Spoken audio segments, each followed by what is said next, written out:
Today we're exploring 3 beautiful homes in Tennessee where landscape, history, and personal vision shape every detail. In East Tennessee, this farmhouse in the mountains channels English country inspiration through bold pattern, rich color, and gardens that blur the line between indoors and out. One of the things that I want to point out in this room is that there are over 23 different fabrics in this room. In Memphis, a once forgotten property has been transformed into a soulful home rooted in classic American architecture, where the antiques and art have a deep connection to the land and its animals. This is one of my favorite things. I like busts, and I really didn't realize how many I had until I had someone over saying something like, "You really have a lot of busts." And then I started counting, and I thought, yeah, I probably don't need to get any more of these. This was probably in a garden. And I love all the paint, the crusty paint that's on him. I like his patina. I just think he is such a handsome fellow. And in Knoxville, a gracious home provides the perfect backdrop for French-inspired living, showcasing a remarkable collection of art and antiques designed for gathering, entertaining, and celebrating life with friends and family. And the piano itself is a story because when we chose green for this room, so when we were doing the room, Todd Googled a green chinoiserie piano, and we wanted a player piano. And guess where the only one in the United States was? Louisville, Tennessee, which is like 30 miles from here.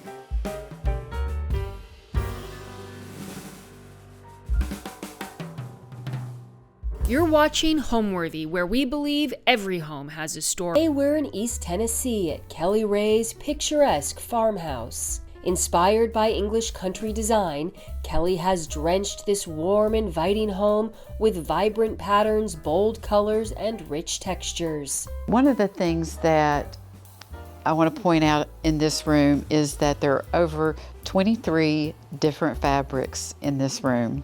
From the striking kitchen to the office and laundry room, every space balances beauty and function, reflecting Kelly's keen eye and thoughtful approach to design. Beyond the house, the rolling fields stretch toward the Blue Ridge Mountains, while an English-inspired garden blends seamlessly with classic American charm. One of the nice surprises that I got was the picket fence. I didn't realize that I was going to get that, and it was icing on the cake for me because it just adds to a dream come true of that everyone wants a picket fence. This is cozy country living at its finest. To watch Kelly's full home tour ad-free, scan the QR code on screen or visit homeworthyplus.com for access to all of our latest episodes ad-free and to receive other exclusive membership perks. Hi, Homeworthy. I'm Kelly. Welcome to Birdie Lane. Come on in.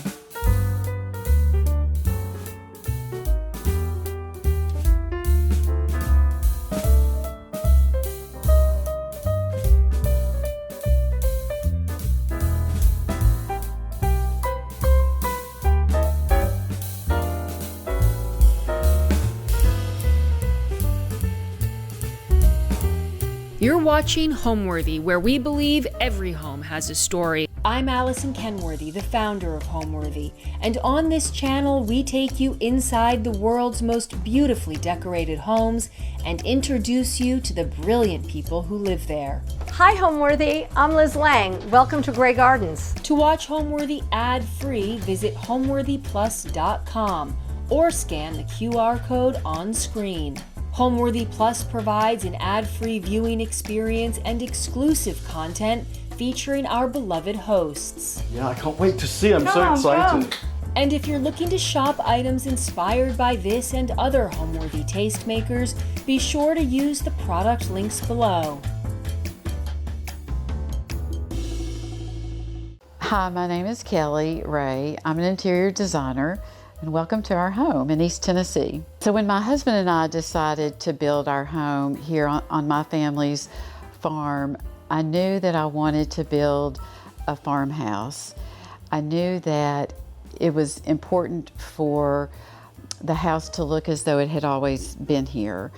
I knew that the scale of the house would matter. I knew that it needed to look as though the home had always been here, and I just wanted it to sit quietly at the end of Birdie Lane. So the building process for me was my favorite part, to be honest. After I had established that I knew I wanted an exterior aesthetic of a farmhouse and that look for our farm, I immediately talked to the team and my designers about I wanted there to be a very heavy hand of English countryside design and aesthetic for the inside. I wanted there to be a lot of color, a lot of texture, a lot of pattern.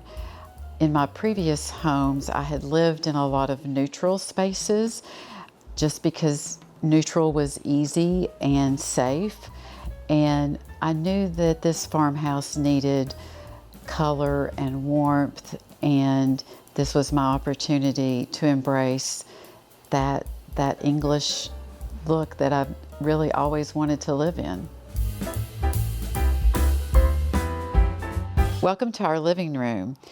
So this room is where the designers and I started to lay out how the entire home would unwrap.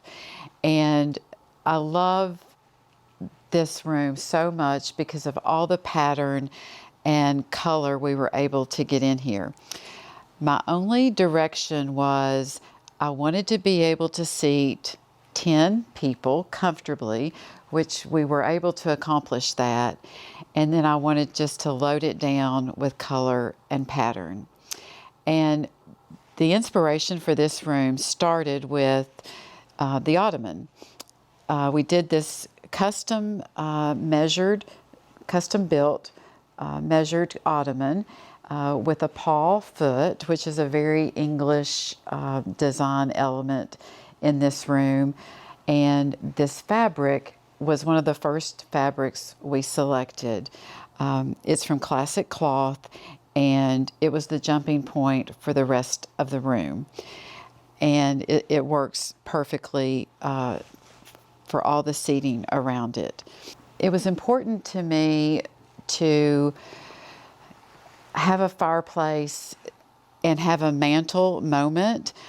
I knew this time I did not want to put a TV above my mantle, and so I was very specific early on in our design layout that I wanted the TV to be on the wall between the windows, a very small sized TV. I would not wall mount anything this time, and I love the way this turned out, that I got my mantle moment, and I love it so much.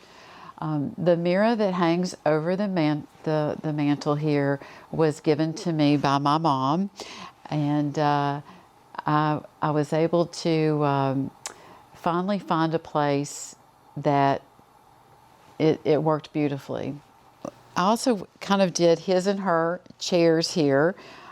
This is my chair. It's covered in a Penny Morrison fabric, and Penny Morrison is a great English fabric designer, and I love this. This is where my husband sits. This is a Jasper fabric here. I love this round table here because as you enter the room, it shows this incredible fabric. It's a Lisa Fine fabric. Lamps and lighting for this room were very important to me, and I have both lamps are Bunny Williams and the Bunny Williams shades, fabric shades. You'll find very few white shades in this house this time around. And the chandelier is a Ralph Lauren chandelier that I think completely epitomizes an English home. And it was one of the first pieces that I bought. This buffet here, again, is a gift from my mom, came out of her collection, and it just fit this wall perfectly here. the fabric for the drapery was the second fabric I picked after the ottoman. When they showed me this, I knew immediately I wanted this to be the drapery, and it just turned out beautifully and set the tone for the room. So one of the interior architectural elements we did throughout the house is the tongue and groove paneling that we did on the walls and the ceiling. This house, every bit of this house is the tongue and groove paneling on ceilings and walls. There's 2 rooms upstairs you'll see that have wallpaper, but that's it. Every room, every ceiling is in this tongue and groove paneling, and it's how an old farmhouse would have actually been. They would have had the paneling, and I think that's what makes all of these pieces pop so well and look English and like it's been here for a long time. One of the pieces that I love in this room is the secretary. I bought this in a little town called Cashiers, North Carolina, that we are very close to. It's about a 2-hour drive for us. And there's a shop there that I love called Toby West. And I bought this there and brought it home with me. And I think it grounds the room and just fits this corner perfectly. These lamps are also from the same shop at Toby West, and you'll see several of those throughout my home. And swivel chair here so that you can view the TV as well from there. One of the things that I want to point out in this room is that there are over 23 different fabrics in this room. And it's crazy to think that 23 pieces of fabric are in here, but when you look at it, you don't feel that way at all. And I just think it's a beautiful way of blending everything together, because you can do that in this style home. Once you have those anchor pieces of fabric, the drapery, my ottoman, every other fabric we laid out worked. There were 50 fabrics that worked. There were 100 fabrics that worked, and it was really hard to narrow it down to just 23. But I think we did a good job, and it turned out beautiful. So the primary paint color for the entire house is Cornforth, and it's a farrow and ball color. And the name could not have been a more perfect fit with our farm because of all of our cornfields. But it's the best neutral color that I think I've ever had before. It just blends so well with everything, and I wanted it to be throughout the home. So as you see on the tour, this is the same paint color all over. So here we have our breakfast nook and our kitchen table. And the idea of I wanted an open concept for the kitchen, eating, and family gathering. And this was one of the things that I really had my heart set on, was having a smaller area for my husband and I to eat, for game night, for puzzles. So it really operates in a lot of different ways, and it's been really fantastic for our family. This house, I did not do a dining room, and I wanted a kitchen table, and I wanted it to feel that way. I wanted it to be used all the time. And sometimes my husband and I do sit over here, and I think it turned out really incredible, because it becomes part of the kitchen, and a farmhouse would have had a kitchen table. And so I love the fabrics that we did on these. This is a Suzanne Tucker fabric on the back cushions. I love the ladder back chairs with the rush seating in them. I am just a sucker for table settings, and so it's a lot of fun to set this table for the holidays. So one of the things I specifically wanted about the breakfast nook was I knew that I wanted a couch on the back side under the window. I just had always loved that look. I thought it looked cozy and welcoming, and it's turned out to be a great place to sit. And I also wanted these chairs to be different from, I didn't want matching. I wanted something more substantial that my husband would like, and something that I would like. One of the things that I love about this style of home is that I've gone crazy, you might say, on things I'm hanging on the walls. In my previous homes, I didn't have anything on the walls because I couldn't ever get comfortable with what matched or looked right. In this style of home, everything looks good on the walls, and so I have a lot of plates hanging.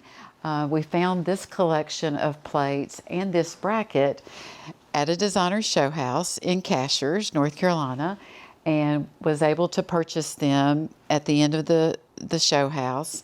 And I think it just makes a beautiful spot here in this breakfast nook. Makes me happy. The lighting that I used over our kitchen table is an Urban Electric light, and they just have incredible light fixtures that I knew early on that I wanted to use here in the house. The pendants over the work table in the kitchen are also Urban Electric, and they have been customized. You can do a custom color to work in your space, and I think they turned out fantastic.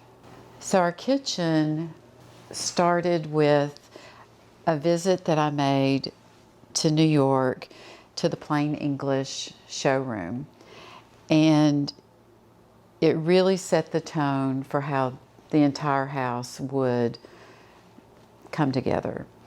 One of the wonderful things about starting with your cabinetry first in your project is that while Claire and I at Plain English were working on the layout of my kitchen and subsequent rooms you'll see, is that we could pick up the phone and call Jonathan Miller, my architect, and say, oh, we need 6 more inches on this wall because we want to do separate freezer and refrigerator.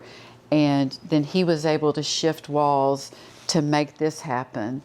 And it just made the project so easy to coordinate the layout of my kitchen and my pantry and the laundry room, because as he was drawing, we were sending him information on, oh wait, she wants to do this. Oh wait, Kelly wants this.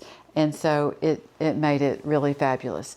So this is called a work table, and it has this beautiful oak top, and Plain English is known for this particular look. And I just think it's so beautiful up against painted finishes. This was a first for me to do a kitchen with no upper cabinets. And I was a little unsure at first, but I'd seen it before, and I knew I was drawn to it. I knew I loved it. And I'm so happy that I embraced it, and I don't miss my upper cabinets at all. And I love just having everything literally ready for me to use. And I only put out what I actually use. And so it's been fantastic.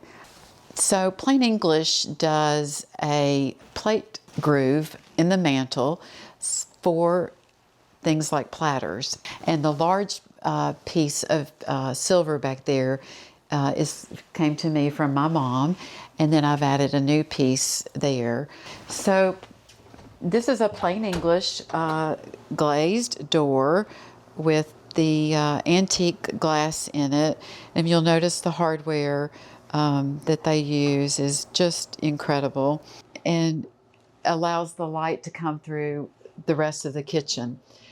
Although I have said I don't have a favorite room in the house because I love every room in this house, but this is pretty high up there in one of my favorite rooms. The scullery is just better than I could have hoped for. It houses extra oven, microwave, warming drawer.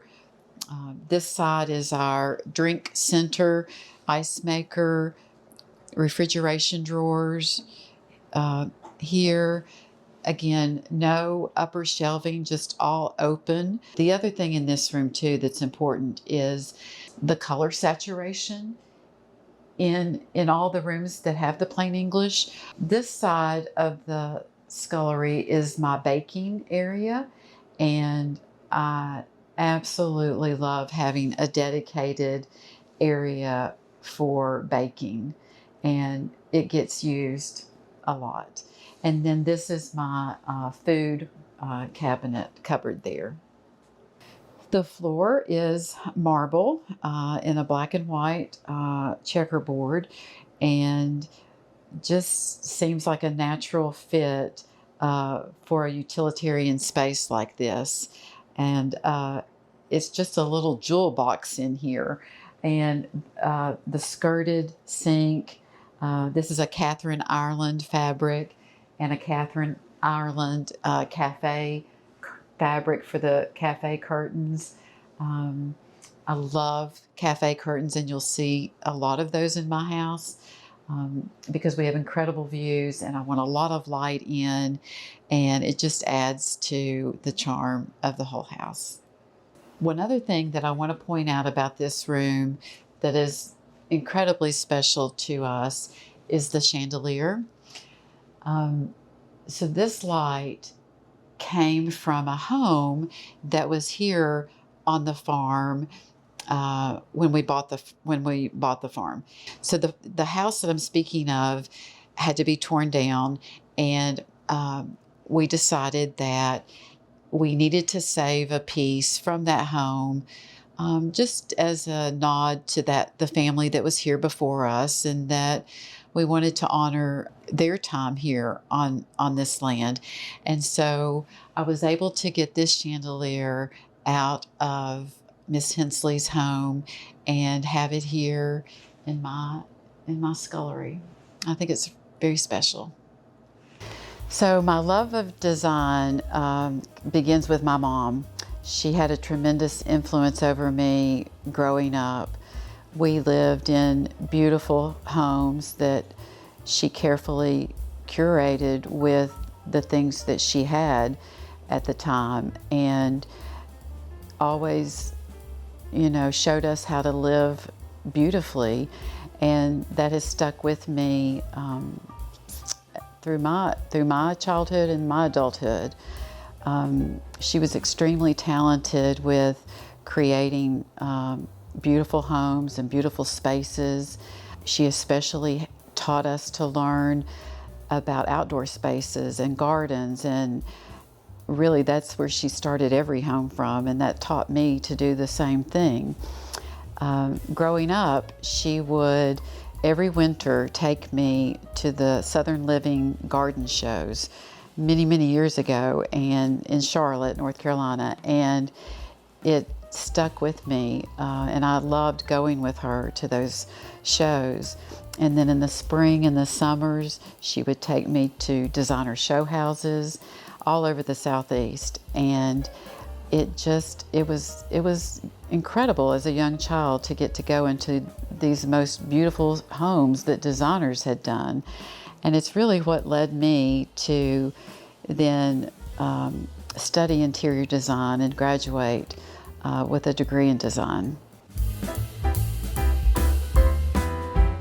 So we're in the friends and family entrance, and what I love about this entire space is when I saw the floor plan and the architect had it labeled as friends and family entrance, I was immediately blown away, really, because Yes, that's exactly what I needed on a farm. At my farmhouse was a friends and family entrance. So we really played down the front door to our home. It's a very low-key kind of front door entry, and we wanted this to be our main entrance. And so I love the amount of space he gave me in this entry. And then we decided we wanted to do a sofa and make it more of a sitting area. And I've always wanted a tray table that I could decorate seasonally for all of the seasons we get to love and experience here in Tennessee. And it's just become a great place for our guests and friends to come into. It worked out really well. So our family collects art together, which includes my mom, my brother, and my children. And we've started about over the past 7 years collecting pieces, and we are drawn as a family to landscapes. And so you'll see a theme throughout the house of landscapes, and it's just our love of land and the value that we place on the beauty of outdoors and landscapes. So I hope you'll enjoy the pieces as you go through. This sideboard came to me through my mom and her collection of pieces, and it was a piece that I knew would go here in this entry hall, as well as the one on the other side. And so I gave specific measurements and dimensions of this piece and the one on the other side to my architect so that we could specifically size the walls to hold the pieces, which is great if you can do on the front end. If you can provide measurements and dimensions on pieces you know you want to use, then you can build your home around them, and that's exactly what we did. As part of the back entry here to our garage door, these are our wardrobe cabinets for my husband and myself. So they house our coats and our shoes and our backpacks or whatever bags we have. And I love that this space accommodates for that. So welcome to my office. This is plain English designed office, and it turned out incredible. It has the saturation of color all the way on the paneling on the walls and the ceiling. I fell in love with the name of this paint color. It's called nicotine, and I don't smoke, but if I did, I would definitely want to in this room. So it's small, but it's mighty. It gives me, all of the storage that I need. I did a marble top here, and all of my marble I selected from Artistic Tile in Nashville, Tennessee.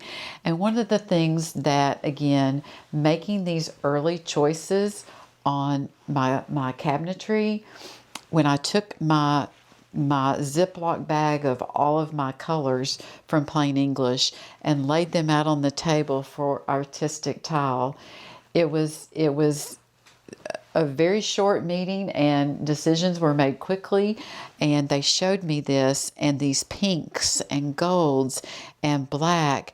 It's very retro type of marble, but it absolutely hit just right, and I absolutely love it. So on the other side of our friends and family entrance is where my china cabinet landed. And when we were meeting and talking, I knew I wanted to have a china cabinet in this house. I had never had one before, and to be honest, I saw it in the showroom at Plain English, and I said, Claire, be sure I get a china cabinet somewhere in this house. And that was another one of those moments where we were able to get with the architect, tell him exactly what we needed, and it turned out to be a beautiful location for it.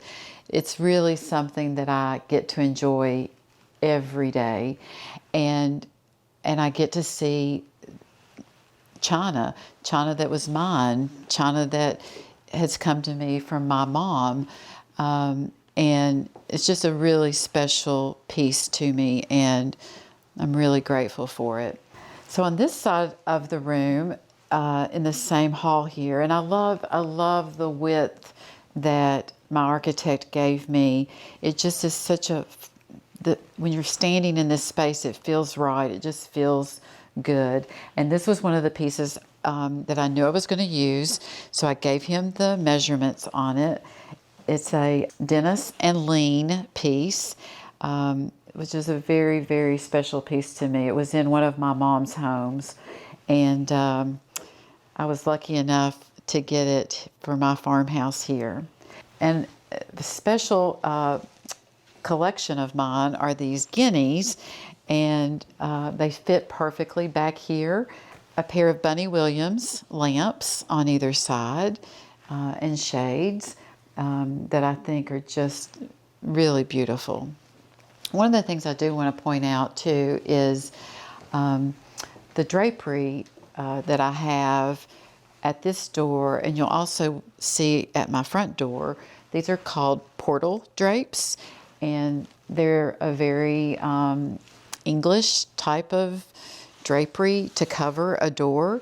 And so at night, we pop them out and they swing across the door, and it just creates such coziness and also helps keep cold weather out. So come on into the laundry room. This room turned out to be way more than a laundry room. It's got incredible views, and I'm so glad that Plain English helped me design this room. The drying rack that you'll see here just adds such charm to the room and an old farmhouse feel to it. And then we raise and lower it on the cord over there. But it's an incredible room. The cafe curtains just are perfect for here. This is a Lisa Fine fabric, and the skirt here is a Schumacher fabric. This little lamp we found at a local antique shop, $20 lamp. So that's our best find. And yeah, it just turned out spectacular. So let me show you our coffee bar.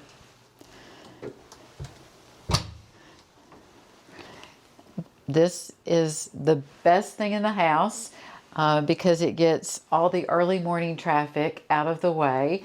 And when the kids are here, it really functions exactly how we intended it to. And I just love the way the interior has the paneling, the brackets, the shelving. It just turned out incredible. The oak pull-out drawers for coffee supplies, and just perfectly planned in the world of plain English. I want people that come to our home and our family to feel immediately comfortable, immediately like it feeds your soul. This farm totally feeds my soul, and I didn't realize how much I needed that. I didn't realize that maybe some of my other homes had not felt that way. And I think this home and this land really stir that up in you when you visit or live here, come here. I think the favorite thing about this home for me, although there's many things about it I love, it just feels like the right size. I love the way you move through the spaces. I love the ceiling heights the architect and I came up with and decided would be best. I love the size of every room. I love that every room has an incredible view of this farm, and it's almost like there's no difference between inside and outside. I will say that I don't necessarily have one favorite piece in the house, but I do have several pieces that came to me through my mom. And it's like walking through a collection of antiques, but that came through my mom. She just collected beautiful things, and I'm fortunate enough that they got to land here in my house. This is our bedroom, and one of the directives I had on this layout of this room was that I wanted specifically a square bedroom, and I wanted it to be 16 feet by 16 feet. I have had larger primary bedrooms in previous homes, and I knew that in this house, I wasn't going to do that again. I knew that this was the size room I wanted, and it turned out perfect. I love it very much in this scale. The other thing about this room that I really wanted to do this time was I wanted to have canopy over the bed. And so this is called a half tester. And I think it just really has such a beautiful presence over this bed. The fabric is a Jane Shelton fabric that we use for the drapery and the tester. And I think it just really speaks to the farm and an English aesthetic. The story behind the bed is that back to my tour of show houses that I'm always on, this came from a designer show house in Cashers, and it's a Mr. and Miss Howard bed. And when I saw it in the bedroom there, I knew immediately that I wanted to try to purchase this bed for this home. And so you have to wait till the end of the show. And at the end of the show house, I put in my bid for the bed. And I did not realize at the time that it was a hand-painted bed. It had been hand-painted, and there are little cherries hand-painted on it, as well as this color. So this bed does not normally come in this color. And so that was part of the thing that I fell in love with, was the color of it. And I knew that I wanted it to be in this room. The fabric here on the pillows is a Ralph Lauren fabric that I immediately fell in love with and thought would be perfect here. The chair is a jasper fabric and has turned out to be my spot. If I can get away from everybody, this is where I like to go. This piece along the wall here, I was able to bring with me from our home, and the mirror was purchased not actually too long ago, and it matches the bed. It complements the bed so well. This bedside chest I got at an estate sale in town, and really like the way it turned out here. It's a perfect fit. This painting was a gift to me from my mom, from her travels. She and my dad had been to Australia and purchased this, and she had it hanging for a long time in one of her homes, and then I'm lucky enough to have it here. This piece is a hand-painted on wood of Piccadilly Circus in London, and the colors are just incredible for this room. And again, my mom and dad brought this from their travels to London. It's a very special piece in our family. I love the botanicals that I was able to use here in the bedroom and the hall. My mom, again, had an incredible collection of botanicals that she was not using, and so I grabbed them quite literally out of her basement and hung them here in our bedroom.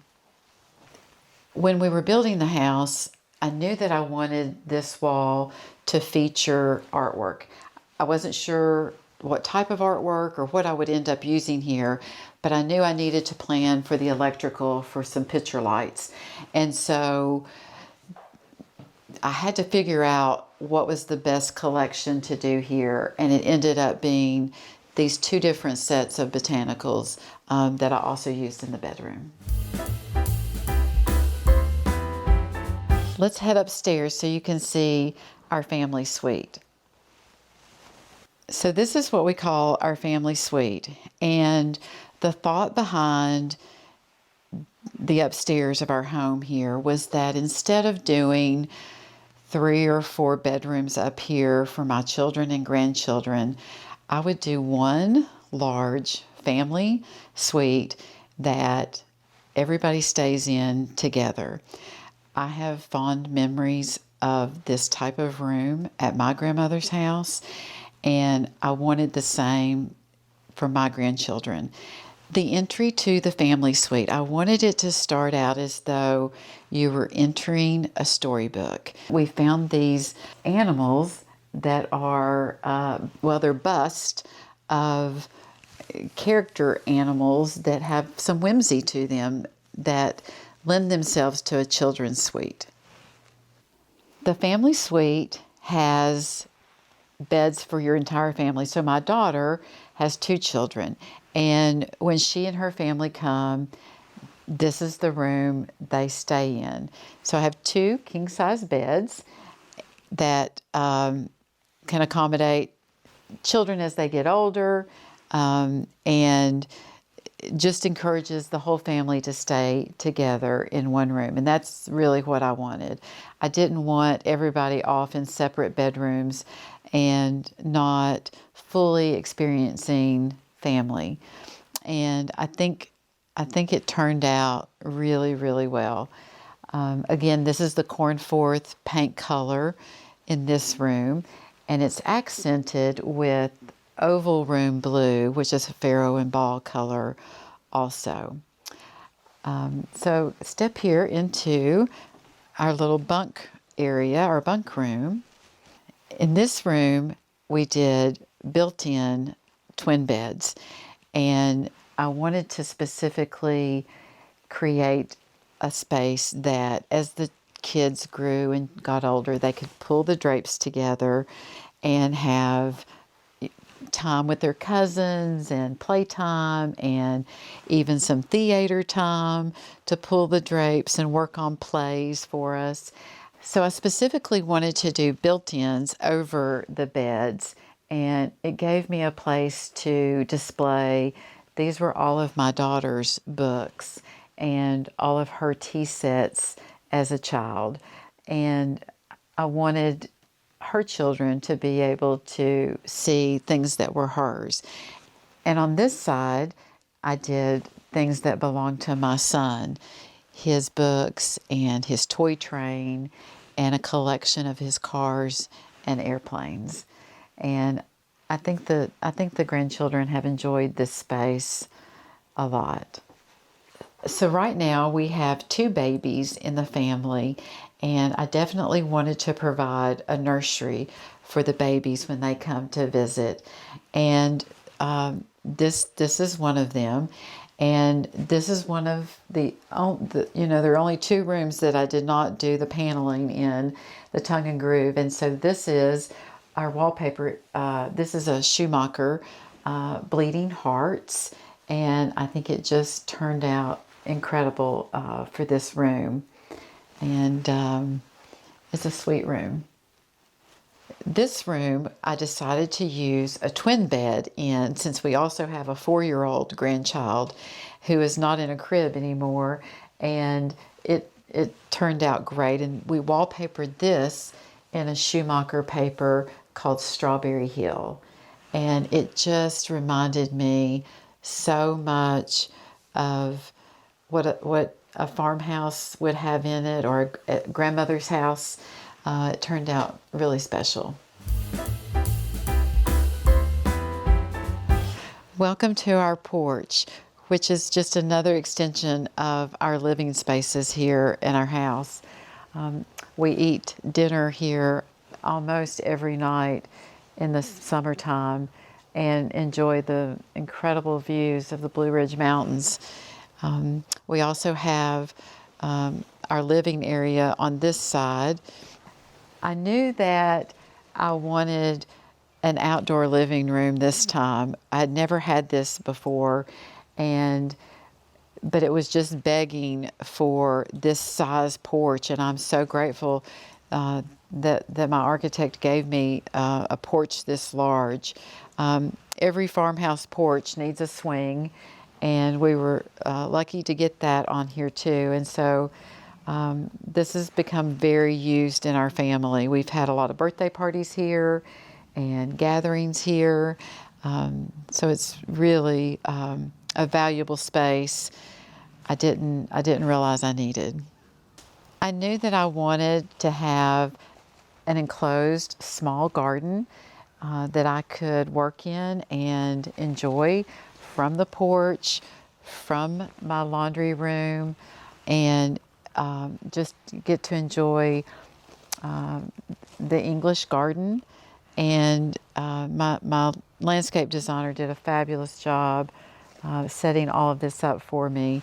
The raised beds, they're winterizing right now, but in the spring we'll have it full of bulbs and vegetables in the summertime. And yeah, it's just really incredible. One of the nice surprises that I got was the picket fence. I didn't realize that I was going to get that, and it was icing on the cake for me because it just adds to a dream come true of that everyone wants a picket fence, and I got it in this beautiful garden here. And in the distance, you can see that's my mom's farmhouse there on our family farm. So it's pretty special to look out and see her property as well. I feel like our family gives this house its soul, its energy, it's the people in it. And when my grandchildren are here, there's just nothing better. It feels at its best. Home to me means family. It means a safe place for us to all gather together, a place to create memories. And in our case, there's such a connection here to this land. My father grew up not far from here, and because of him, he put together pieces of property here that gave us what we now enjoy and live on here today. And so for my family, home means a connection to this land as well.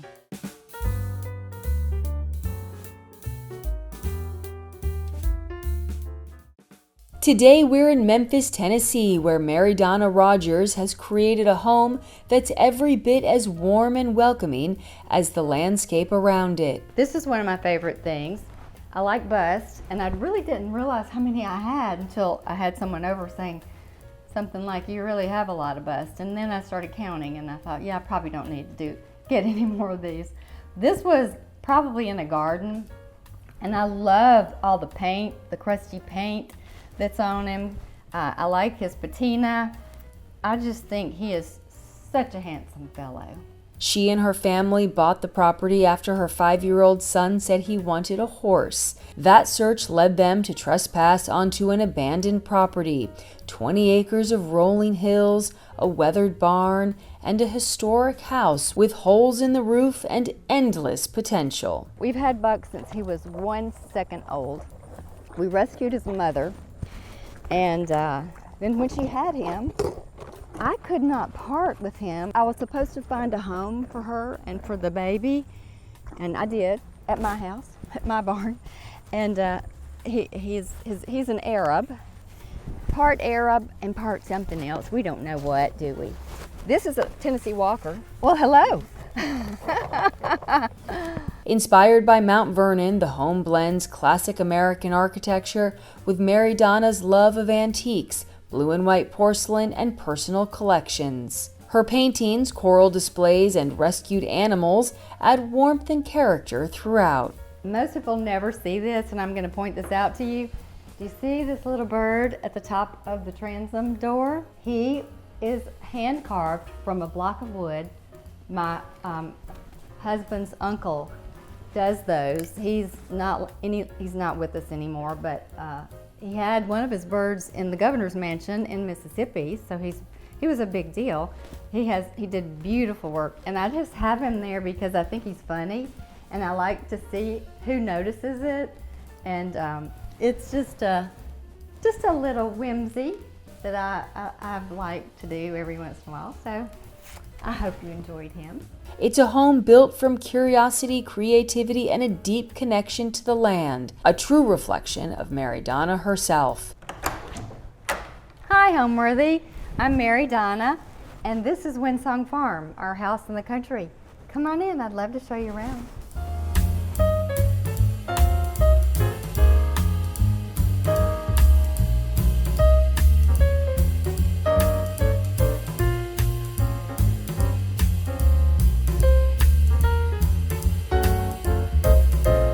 I'm Mary Donna Rogers, and I'm a decorator and an artist, and I live in Collierville, Tennessee on 20 acres out in the middle of nowhere and love it.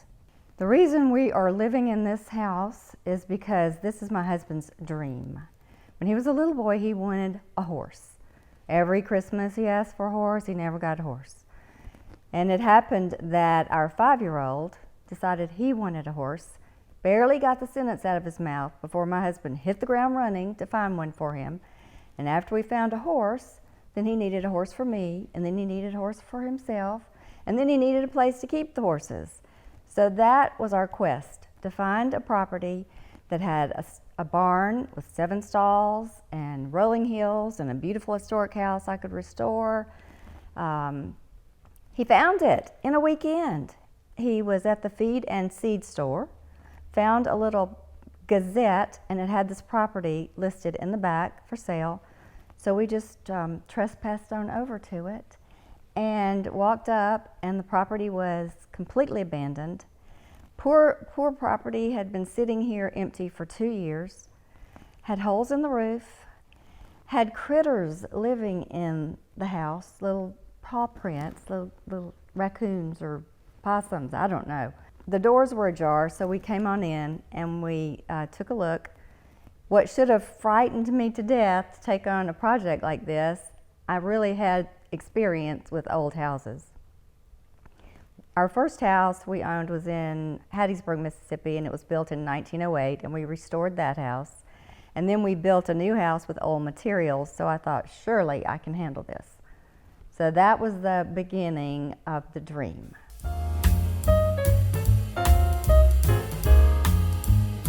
Welcome to the foyer. This is a beautiful space when you first walk in now, but if you had seen it the first time I walked in, you would be astonished. Holes everywhere. The floor was buckling. Let's look at this floor. The floor was marble. It was the most beautiful marble floor, but the doors had been left ajar and there were holes in the roof, and as I said, critters everywhere, so the marble buckled. I tried to salvage it as much as I could, but I couldn't find more of it because it had such a beautiful old worn patina. So I ended up refinishing the floors, and the floors are white oak, and they were beautiful, but this room still just felt drab to me. It didn't have any personality, so I told my husband I was going to paint those white oak original floors, and he balked a little bit, and then I said, I'm doing it. He said, well, at least hire someone to do it. So I tried that. It kind of went zigzaggy all over the place, and so I had to do it myself. I have the bruises on my knees and the backache to prove it. But I was happy with the outcome. I think it really sparked the room. I could have done rugs and other things, but I really like the floor. The other thing that's so beautiful in this house is this is the staircase I did nothing to, nothing. It has such beautiful, gorgeous, graceful lines. It's just pretty from every angle. I love that. The moldings are original to the house, and they're a really, really beautiful historic molding that you would have probably found at Mount Vernon. And we had a knife made And we reproduced this molding, and I'll show it to you as we go through the house and where we did an addition. But this is original. That's the original door. Look at the rim lock on this door. I can barely even open this door. It's so heavy, but it was still here and intact and beautiful. Let me tell you a little bit about the furnishings in this room. This chest is probably my second most favorite piece in the house. It's 18th century. I don't have a lot of 18th century furniture. I buy what I like and I buy what I can afford. It doesn't have to be period or 18th century, but I was able to afford this one. This piece came out of Middleburg, Virginia. It was in the horse country estate of John and Jacqueline Kennedy. So it has a pedigree, and I love it. It has beautiful patina. It has a few little places, but that just gives it personality. The other thing that I collect is tortoiseshell boxes and mother of pearl boxes. And I have all kinds. I've got the red tortoiseshell, which is hard to find, a blonde tortoiseshell, pretty little delicate instruments with tortoiseshell. I don't think you can bring tortoiseshell back anymore to the country. But I found this one in England on a trip. I think I was at Portobello Road. And so whenever there's an occasion, my husband knows, do not go to a jewelry store. Just go find me a tortoiseshell box. And I'm a happy camper. These are very old gilded mirrors, and I have layered these just for interest. And just another reason is because I'm a collector and I have to find places for things. So that's what we did there. These chairs I have had forever. I like to use what I have. I bought very little for this house. I tried to use everything that I had and just add to it where I needed to, because as I said, I like to buy what I love, and you will find a place for it usually. This door was here, but this was actually the end of the house. There was a door here, and this is one of the doors that was ajar, where some of the little critters managed to find their way inside. And we opened this up. We wanted to create an avenue to the new part of the house, which I'll show you in a little while after we go through the old part of the house. But I want to show you the library next. Ta-da! A black room. Okay, I'm not crazy, but I do like a black room in the right place. This was not my idea, I have to say. Our youngest son saw me struggling with this room. It's actually real wood paneling. And to paint real wood paneling, it kind of does hurt a little bit. But he walked past just casually and he said, "Mother, you need to paint that room black." And he was absolutely right. I love it. It's where we keep lots of books. We sit and have fires and read, and it's just a really cozy room. I like to point out a few things in this room.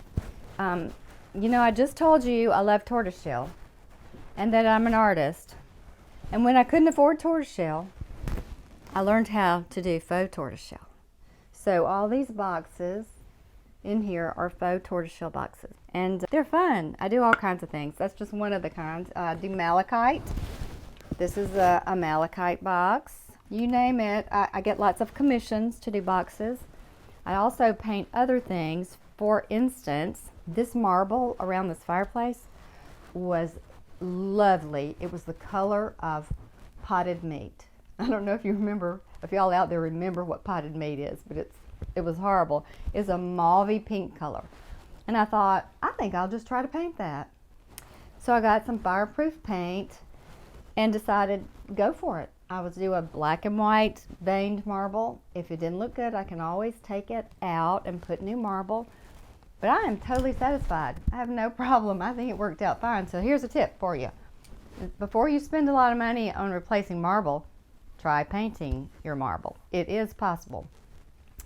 This fabric on the window treatments, I looked for fabric for the library for probably 10 years. I thought, I'm not going to just get anything. I'm going to wait until I find what I want.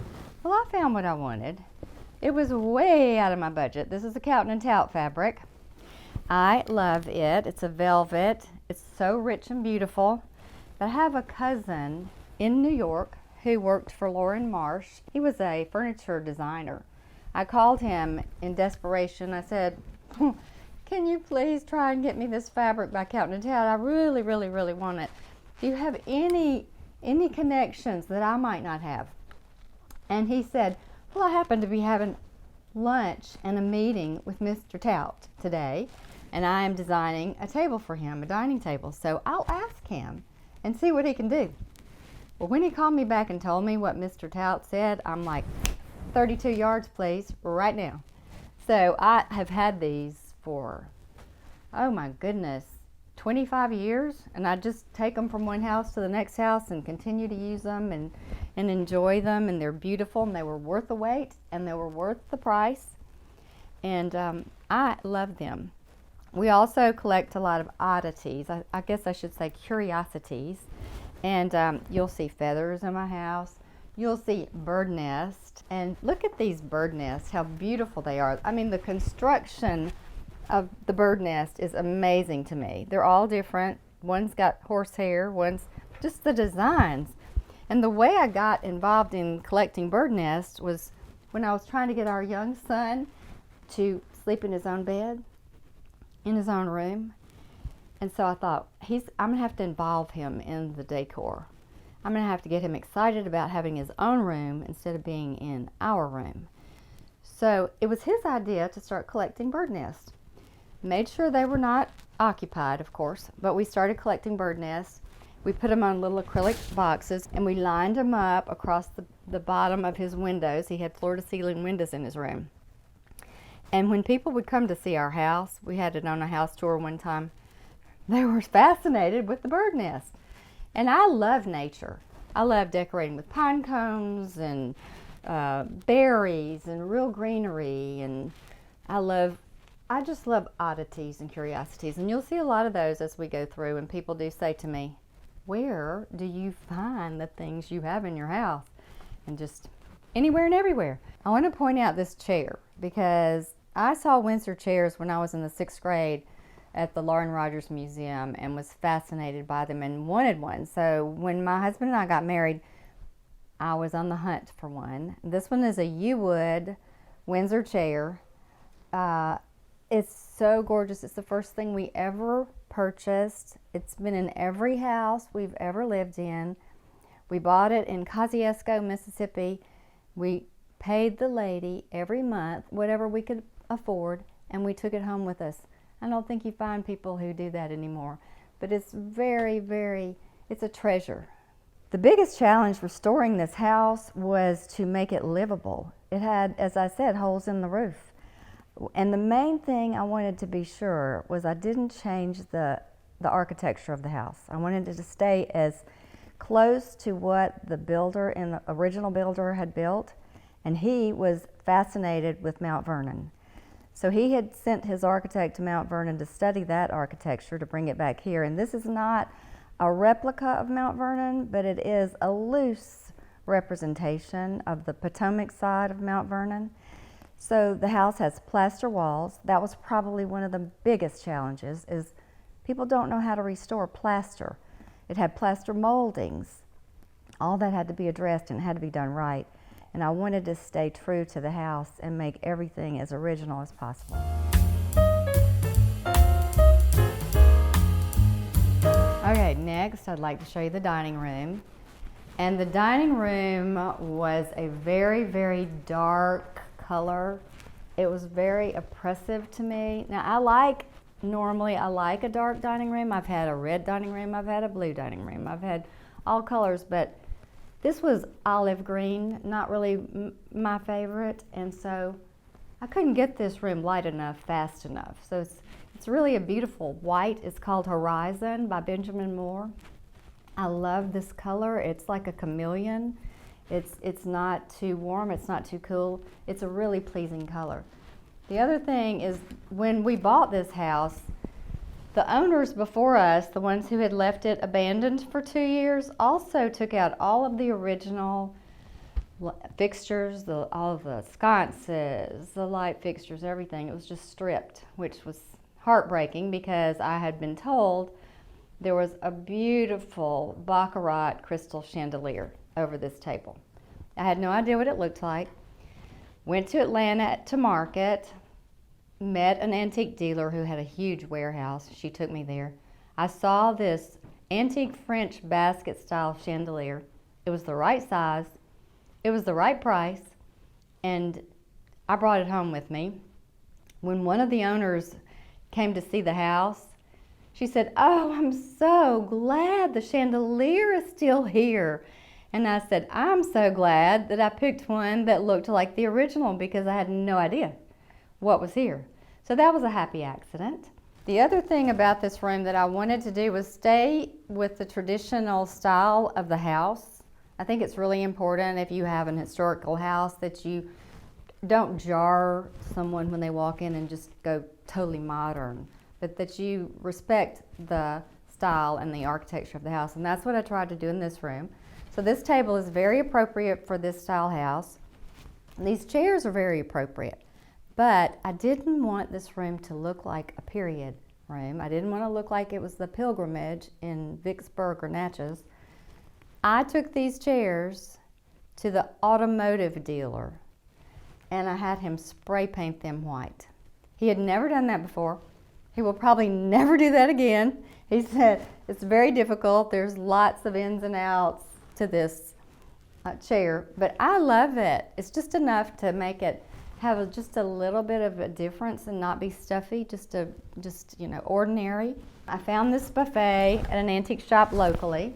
Not expensive, but beautiful, fit in the spot. So this is a room I didn't have a lot of furniture for.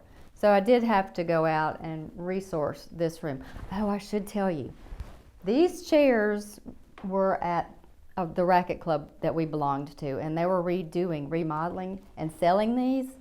So these chairs were like $20 a chair, and they're so heavy I can't even pick them up. They are great chairs. The other thing is normally I would do a Persian rug in a room like this, and instead I just wanted it to feel more young and vibrant, so I chose more a geometric pattern just to give it a little twist. I don't know if I've mentioned it or not, but I like blue and white, and I think you'll be able to figure that out the further we go through the house. But I have been collecting blue and white porcelain since I was probably in high school, and these are some of my collection. They're old. They're so beautiful. They have crustiness on them. They're not perfect, and that's what I love about them, the imperfections of them. They're so beautiful. These are very unusual. These are very small versions of the large ones. I've never seen these before, and I found these in New Orleans at an antique shop. This one is so hilarious to me. I love this one. He's so fun. Then I have the larger ones, and these are very rare. This has the celadon background, which you don't find very often. So when I found these, I was so excited to add those to my collection.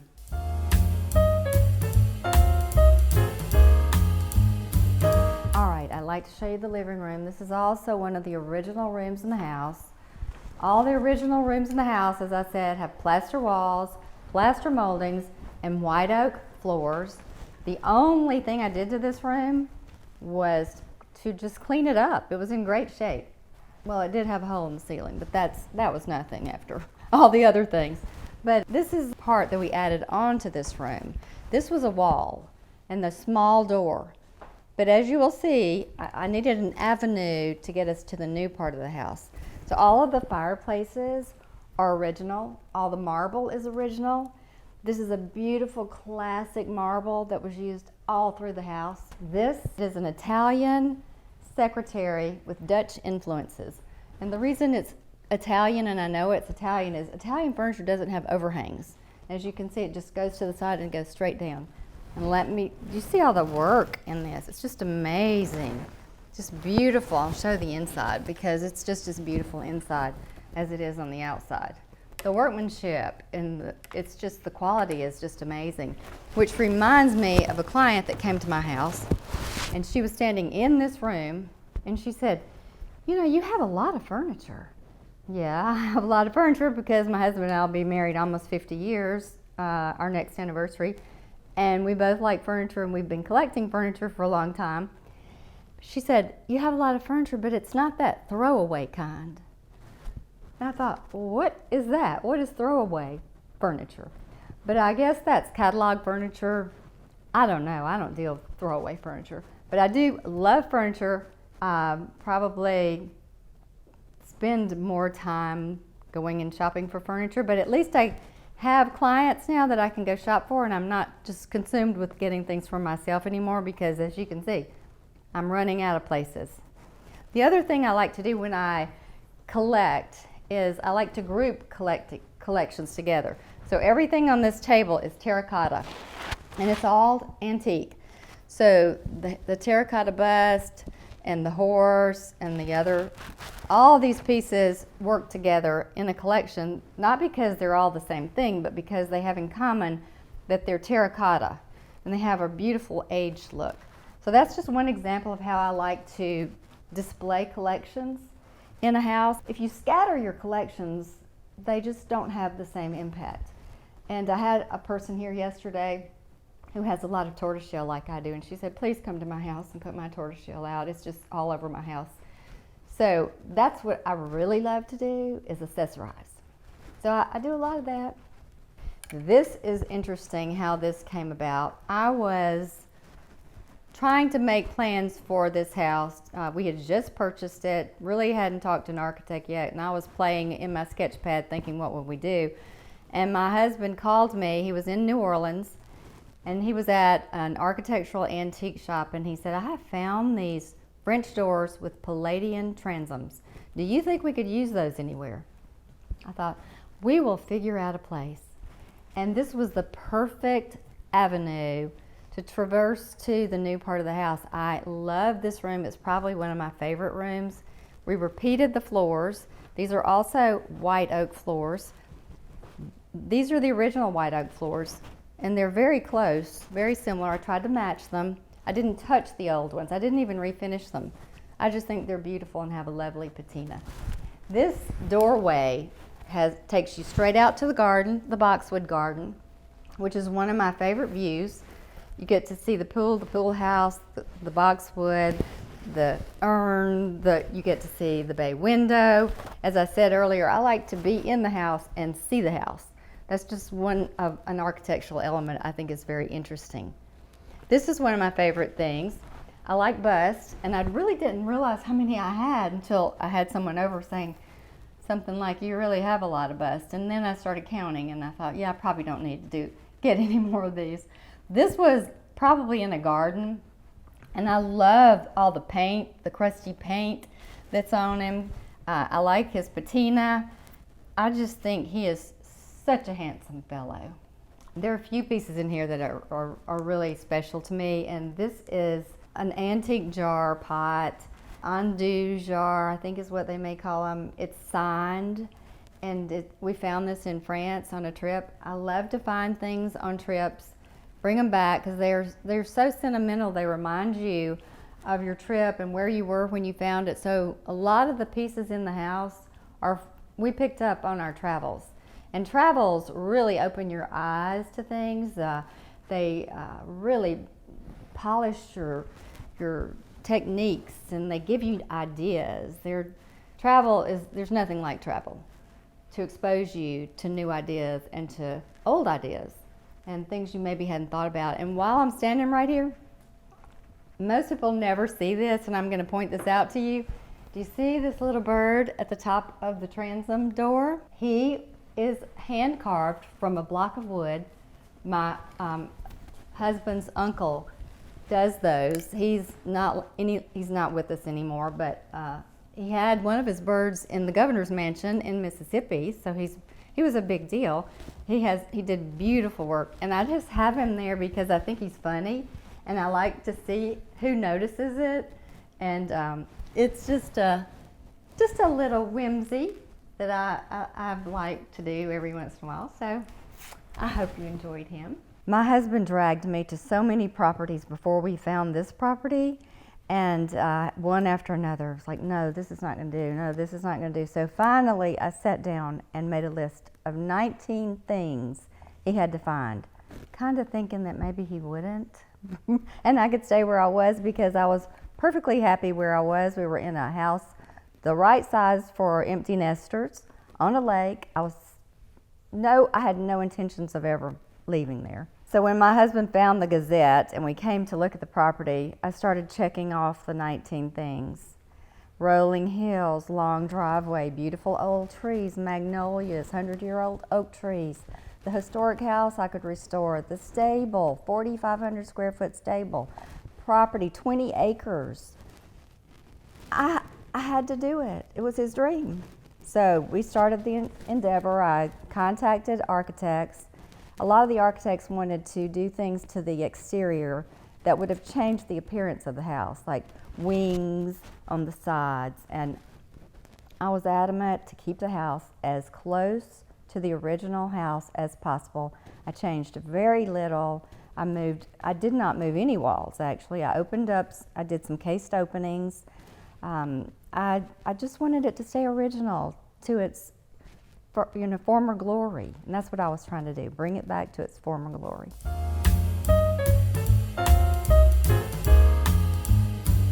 All right, leaving the conditioned loggia, the new space, we are entering what was the original kitchen. And there was nothing wrong with the original kitchen. It was fine. Of course, it needed new cabinets and it needed updating, but it wasn't what I really wanted. And part of our deal was that if we bought this house and he moved me out of the house I was in that I really loved, that I got to do a new kitchen. And so what I'm about to show you is the new kitchen. Notice the ceiling. I'm real into detail. I love the ceiling in this room and the floor to ceiling windows. And this is one of the places I love to look out. And this is one of the spots where I designed the garden from the inside out. And in the middle of the summer, I have lots of perennials blooming in the garden, lots of birds. You know, I thought only old people like bird watching, and I guess we are old people now, but we love to watch the birds come take bird baths here. And it's just something we enjoy, nature. These lanterns I had had in storage for a very long time. Again, bought them because I loved them, didn't have a place for them. Found this house, perfect spot for these lanterns. They came out of I think a stable in France is the story. This hood, the copper hood, is original to the house, and I wanted to reuse it, so I incorporated it into the design. And I wanted a slab of marble on the wall. A whole slab of marble on the whole wall is a lot. And so I had to get creative and figure out how I was going to get that look of a slab of marble without the big price of a huge whole wall full of a slab of marble. So I don't know how many people you know that have fancy mirrors in their kitchen, but the mirrors and the placement of these mirrors reflect the garden, and they just, I don't know, I just love them. I like the sparkle in the room. They're like the jewelry, like my faucet. My nickel faucet is like jewelry to me. So I got to make all the choices. This is a Calicut gold marble, love it. And we have a hidden powder room that we tucked in over here behind the wall here. And this is my gallery wall. We collect oil paintings, old oil paintings. And I have to tell you, on our way to the powder room, this painting was done by my great uncle, and I believe he was stationed during the war in France. I have lots of his paintings, but this is one of my favorites. It's really beautiful. And so when people ask me where the bathroom is, they look and look and look, and I finally have to come show them. It's in this wall, and you push, and here's the powder room. Also painted floor, antique prints on the wall. And if you'll pay special attention to the sink, this was a garden element, a French garden, zinc garden element that we turned into a little vanity top. And I think it's just very interesting and unique. And that's what I like, different, unusual, unique things that you don't see everywhere. And just go for it. If you find something interesting, make it something else. So I love this little powder room. It's not wallpapered like you see a lot of little powder rooms. They're very busy and wallpapered. It's just very simple and very classic because that's what this house is. And I think it just reflects everything you've seen so far. It's just simple and classic.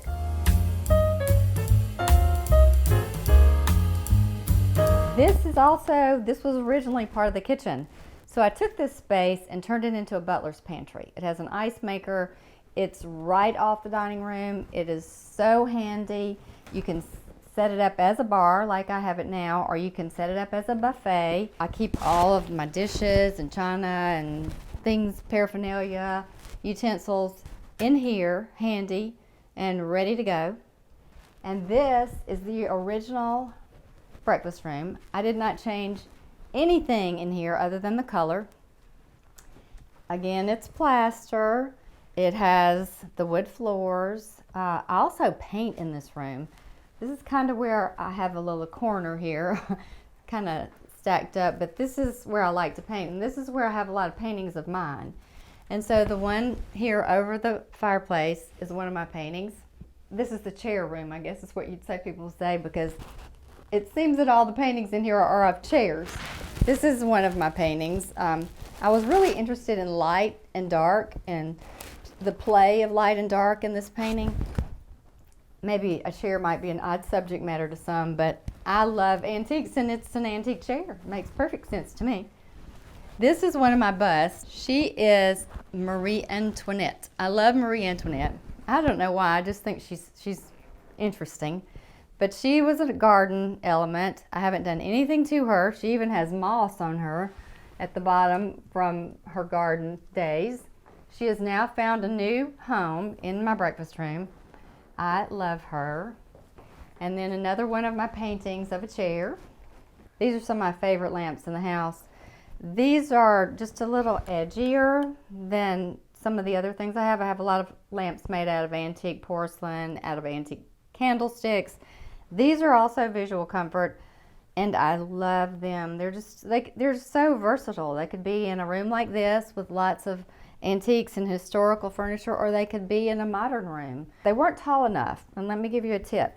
I bought these on the internet, added these to these lamps to give them a little more height, and they were perfect. This piece of furniture I bought at a shop in one of my favorite places, Fairhope, Alabama.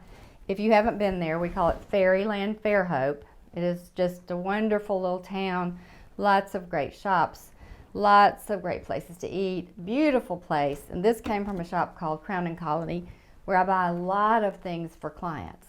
And it's on the way to the beach, so that's another plus.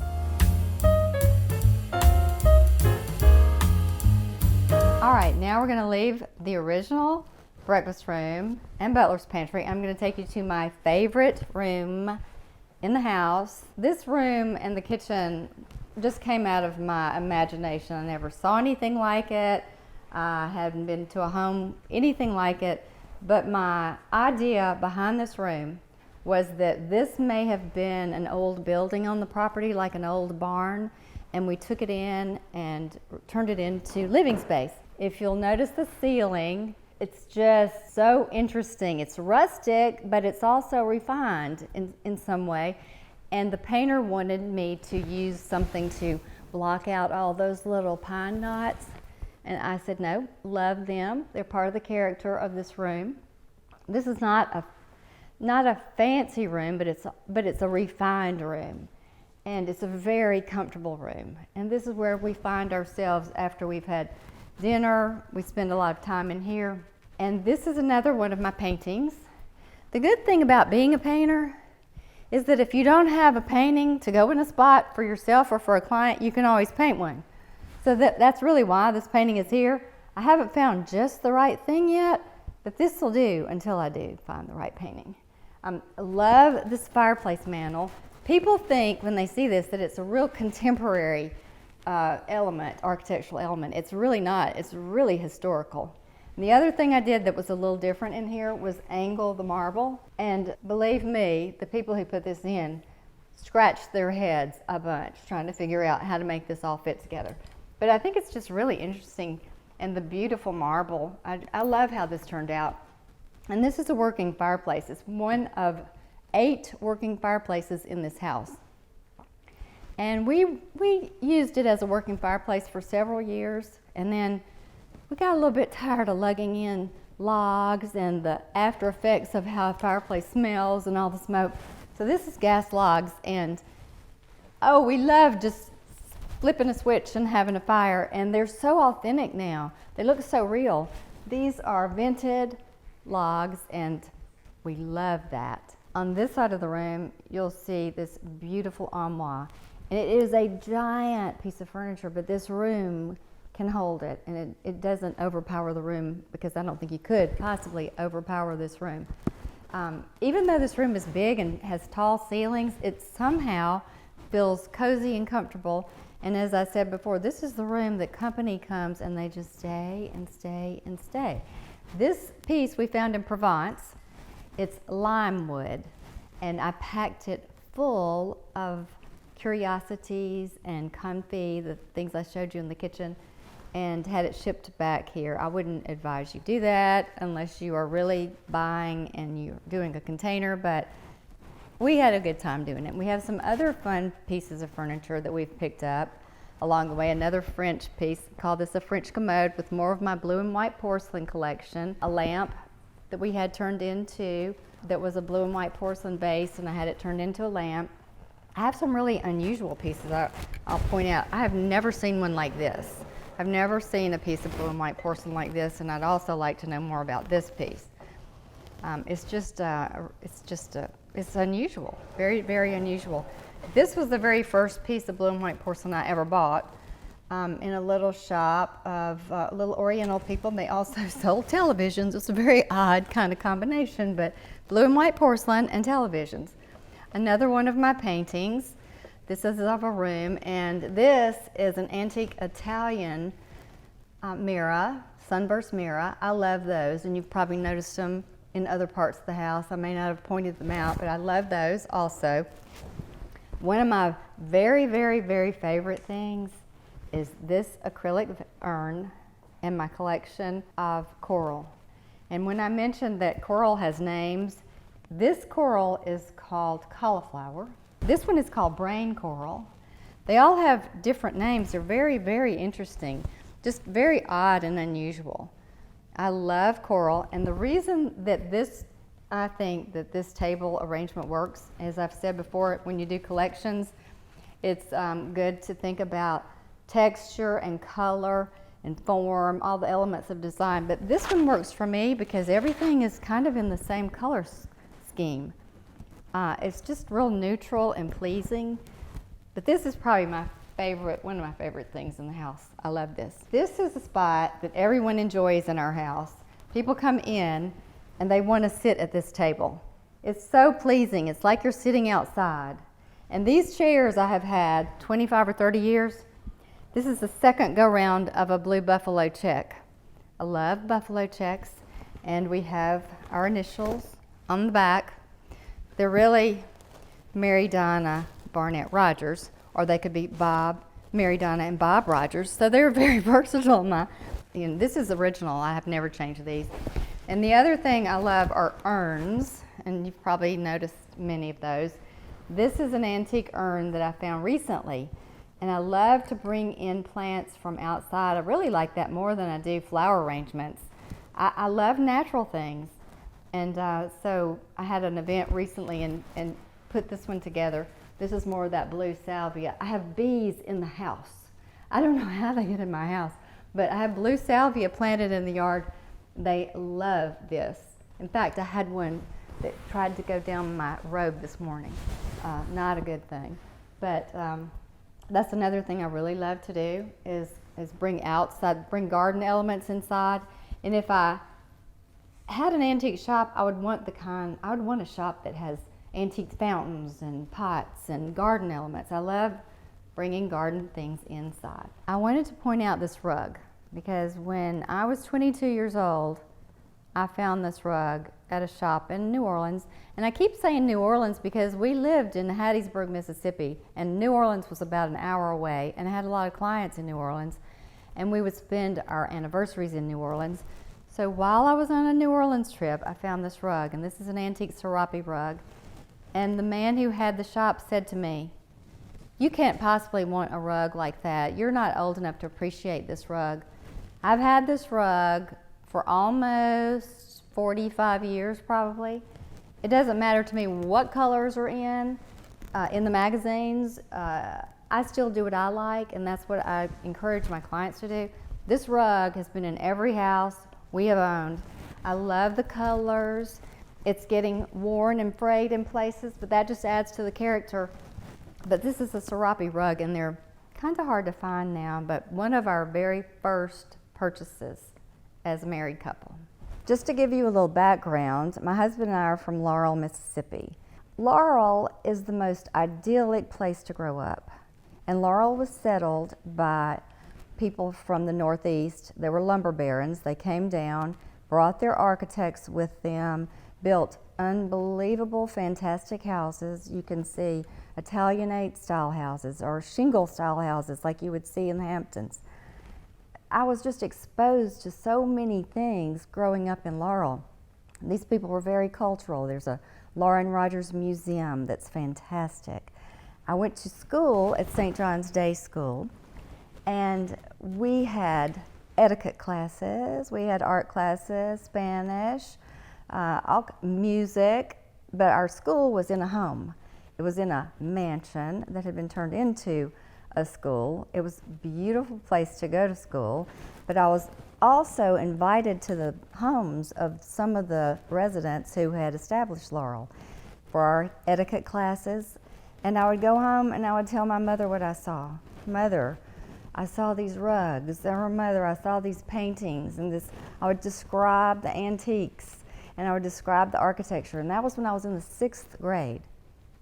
So I was heavily influenced by where I grew up and the culture. Welcome to our garden. When we first bought this house, there was nothing here. And I had to plan the entire area, but when I plan a garden, I plan it from the inside out because I have lots of windows at my house and I want to be looking at specific beautiful things out those windows.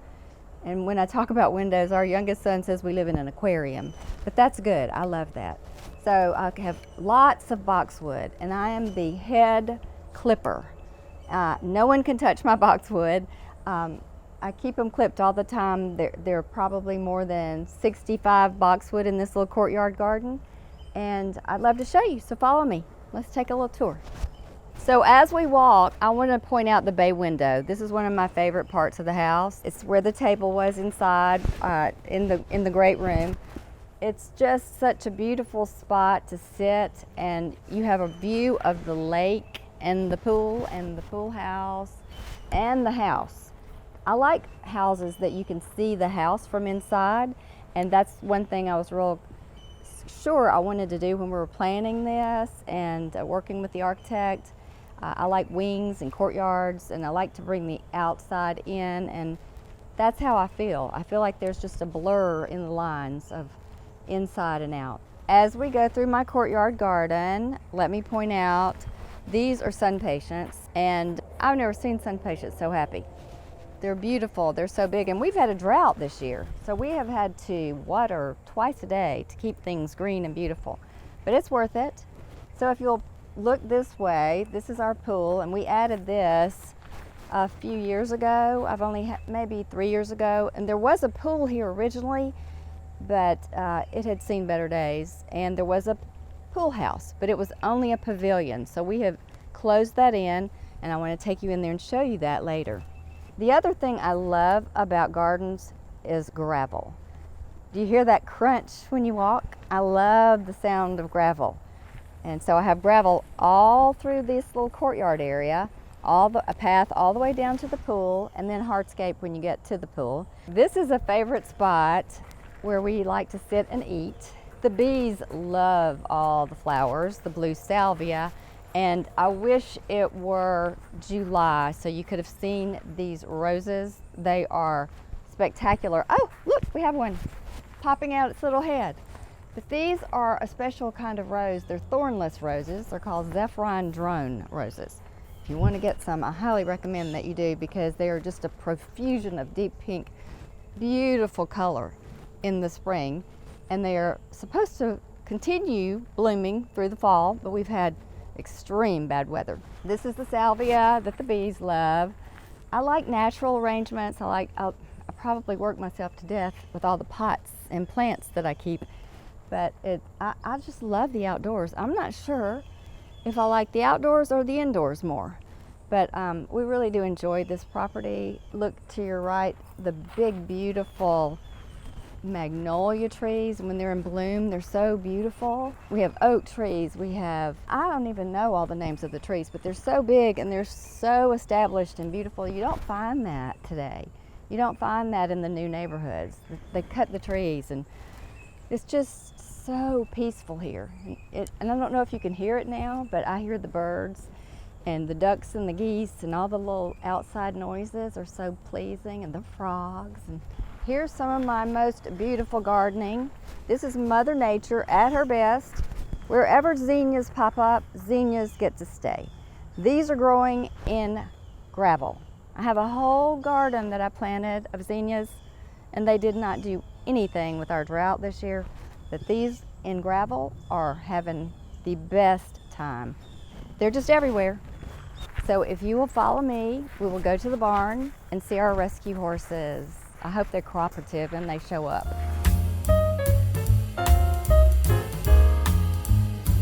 Welcome to the barn, and let me warn you before we go in, this is not neat and tidy. I'm Miss Neat and Tidy. My husband is not. But follow me inside, just overlook the mess. This is a 7-stall barn. It has a tack room, it has a workroom, it has a bathroom, full bathroom, I think I said 7 stalls, yes. It has storage galore. I need to have a barn sale badly. I have lots and lots of storage and too many places to put things. The horses are outside right now, and I'm gonna try to lure them over to us with some treats. The stable, the barn, was here when we bought the property. It also was in the same condition as the house. It had holes in the roof. We had to do a lot, but it had great bones, just like the house. The horses love this. Most horses want to stay outside. When it's time to eat, or just any time, we open those barn doors, in they come all by themselves with their doors open and go into their stalls. They feel safe and secure. This is their haven. So it's a perfect place for us to keep our rescue horses. Here I am with my trusty treats. Let's just hope they do the trick. They're down here with my husband. We're gonna walk just a little bit, and then you'll get to meet our rescue horses.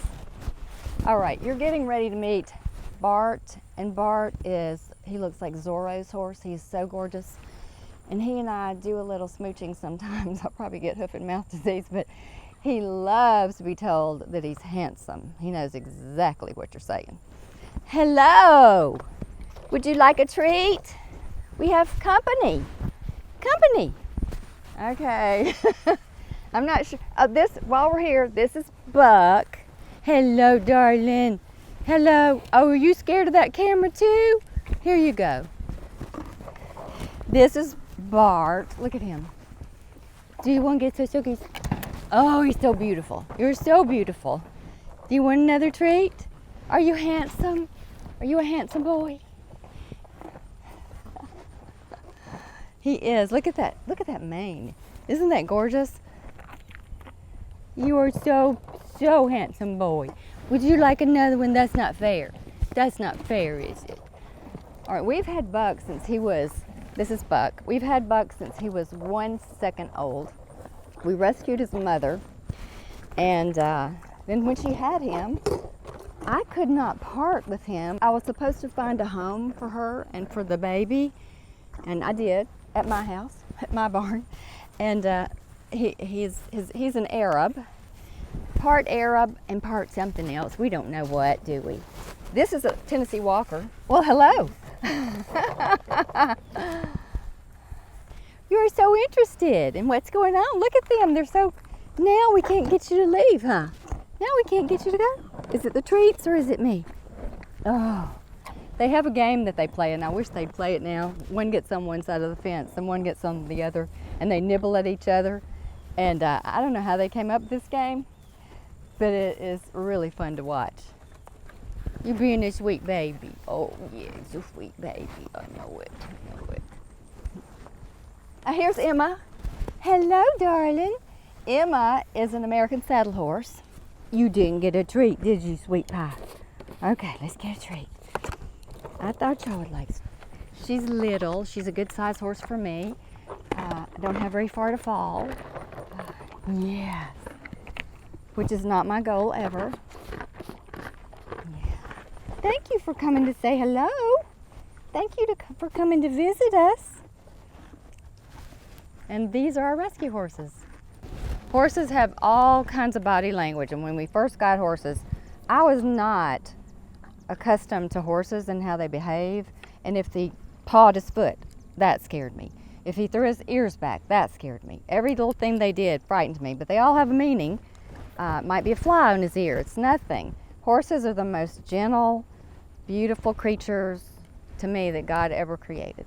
My design style is do what you like. Don't be influenced by magazines, by what your friend did. Don't worry about whether someone else likes your home. Your home is your home and needs to reflect you. So I try to get to know my clients, and I bring them magazines. I tell them dog ear any page with anything on it you like. Tell me what you don't like. Tell me how you live. My goal is to do their home so it looks like them. I can walk in and say, oh, these people are interested in travel. They have lots of photographs of travel. Or just something that will reflect them. I love collections. I love it if a client has a collection. I love to display them. I just like to get really personal in the decorating. My problem is people come to my house and they say, I don't really know what I like. Just do what you like. Well, I'm not going to do that because then it's not going to reflect them. And I do my best, and I understand if they like my style, and my style is kind of transitional. I love antiques, but I also like modern art, not real contemporary art, but modern art. And I love to mix things. I like to mix different furniture styles. I love a room that has Italian, French, just you name it. Mix it together if it's compatible. We're so surrounded by animals here on this 20-acre property. And we have fox playing out in the pasture. We have our rescue horses. We have deer. We have ducks and geese and fox. You name it. It's just a haven for animals, and we love that. And it's so quiet out here. People come to my house, and they don't want to leave. And the first thing they say is how peaceful it is. And I don't know how this is. I had a whole group of women here a few days ago, and they all most of them said to me, can I just stay? I know we were supposed to leave at 1, but can we just stay for the afternoon? Which is a huge compliment to me because I want the house to be beautiful, but I want it to be comfortable. This house has something about it, and I'm just not sure how to pinpoint it, but I will tell you that the very first people we had over, we invited a couple from my husband's office for brunch. They came at 11 and they left at 6. And there's just something about this house that's just comfortable. Our second guest came and they stayed like 5 hours. I love it. I know it's not my wonderful personality that's drawing them to stay so long, but it is something about the house. It's the light. It's just that everything is so comfortable and pleasing. And one of the best compliments that I've ever had from someone, and talking about making everyone's home individual, was I had a client who threw a baby shower, and one of her friends came up to her and she said, I know you had to have a decorator, but this house is so you. And so I loved that because I don't want someone to walk into a house and say, oh, Mary Donna Rogers did this house, right? I don't want to have a look. I want the look to be your look. And that's the most important thing to me in decorating. The word home to me is something, when I think of home, I think of just exhale. Just let everything go. Just forget your cares and your worries. Enjoy yourself. Put on your robe and your slippers. you can do whatever you like. It's just a haven. Your home should just make you feel like the most wonderful place you want to be. Enjoy your family. I'm really into all the senses, and for me, I want my home to be beautiful, but I also want it to be comfortable and functional, because if it isn't functional and comfortable, you're not gonna be comfortable.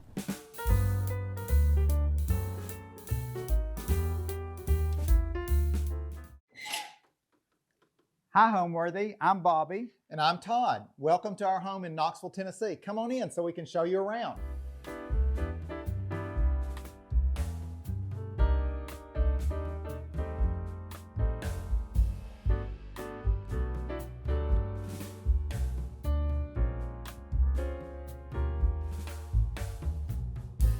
You're watching Homeworthy, where we believe every home has a story. Hello, my name is Todd Richardson. I'm an interior designer, and welcome to our home in Knoxville, Tennessee. My husband Bobby and I have lived in this home for 25 years. We're actually starting on the 26th year now. We were living in a condominium in downtown Knoxville when we bought this house. And Bobby had been seeing this house in the real estate books for several months, and he was just drawn to it. And finally we came and looked at it. It had been on the market for 2 years, unoccupied, was totally overgrown, but there was a charm to it that we could not ignore. And we walked in, we both fell in love, saw the potential, and we bought it. Our house on the outside is a textbook example of a French Norman home. And inside, one of the things that we wanted when we were looking for a house was a place that would house our collection of 18th and 19th century European antiques. And so I wanted a place that felt authentic. The authenticity factor was very important to both of us. So we loved the fact that it was a French house and that we had so many French and European antiques. It just felt like a great marriage because we knew that our furniture would look really good in this house. And I think that's something that clients should really consider too as they are doing projects, that the outside looks like it belongs with the inside. And I think we've done that very successfully here. Welcome to our living room. One of my favorite things in this room is the light. I love any room that has light on at least 3 sides, and this room has that. And this room feels very restful to me, and it's a relaxing space, and the light's so good, it just is a feel-good room to me. Here over the sofa, we have this large 18th century painting, and we developed a collection of old Amari pieces and these really pretty Italian gilded brackets. And we were just collecting the Amari. We hadn't really done anything with it, and we had just kind of collected it in drawers. And when we hung this painting in here, we thought, oh, that would be really pretty here. And so we also had a collection of these Italian brackets that we had never hung. And we started with 3, and then over time have added the other pieces. And I think it's a really interesting feature here in this room. My favorite thing in this room is the painting that's over the fireplace. I love this piece. It's a boy who is in front of some sort of a lumberyard type thing. It was done in the 30s by J.B. Shepherd. And when we bought it, Bobby found it at an antique store here in Knoxville, and it was totally dark. We couldn't really even tell what color the shirt was on the boy, and the background was fully obliterated. All we saw was his face, and he was a really handsome fellow. And so we bought it and we sent it to be cleaned, and this is what came back, and it's really one of my favorite pieces. The fireplace here in this room is actually a coal burning fireplace. It's from a company called Home Fires USA. And they make these wonderful reproduction English fire baskets. This one has a little bit of a French detail.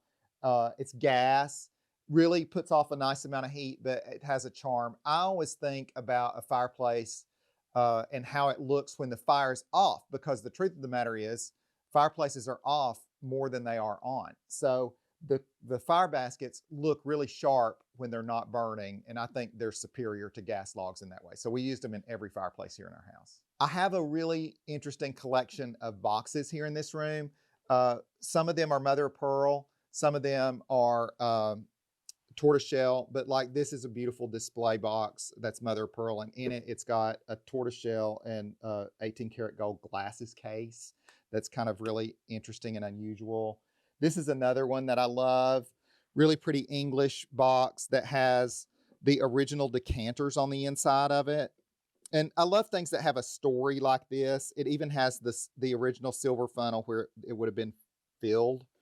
So there's just a charm and a little history to these things, and those are the things that are special to me. When we did this room originally, when we originally moved into this house, we started with this fabric. This is a Schumacher fabric. It was something that we both loved the colors of, and so we built the room around it. The sofa was done around it.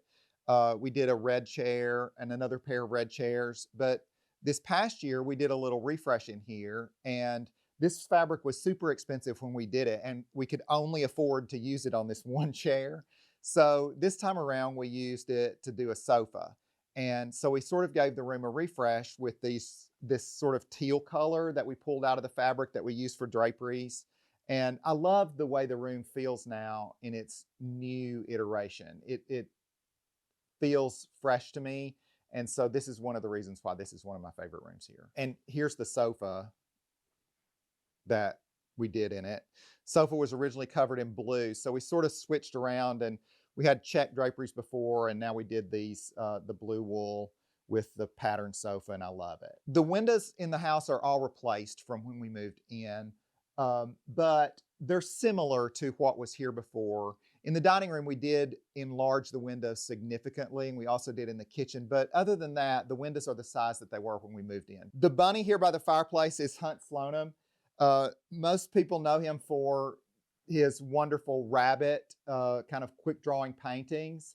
And he has done a group of glass blown bunnies where the bunny part is actually done by a glass artist in his town. And then he comes in and actually pulls the ears himself. So he's the one that gives the bunny the personality.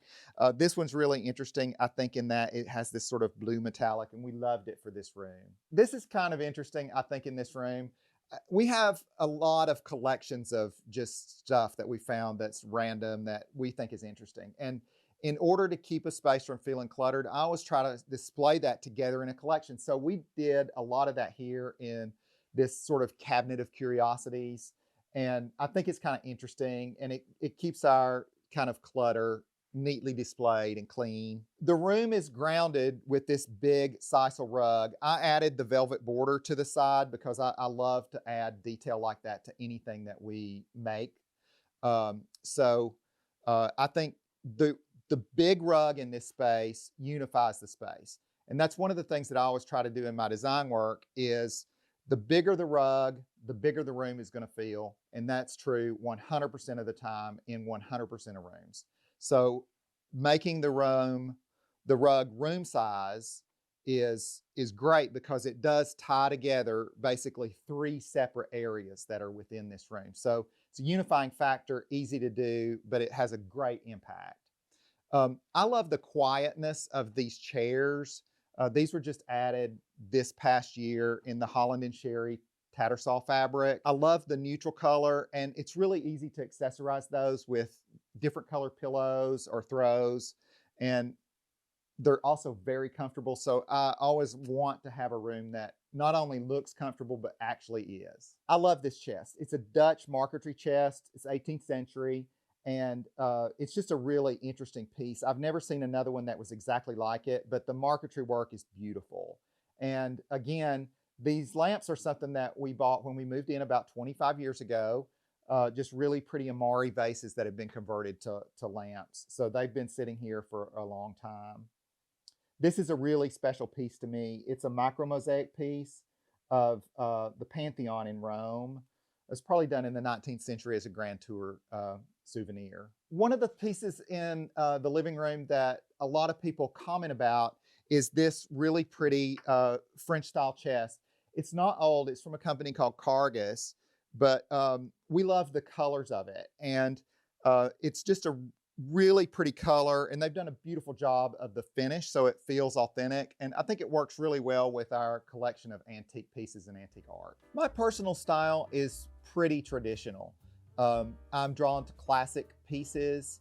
I'm drawn to things that have personality, and I love a story. So everything here in our home is something that Bobby and I have chosen together, and there's a memory associated with every piece, and every piece has a story.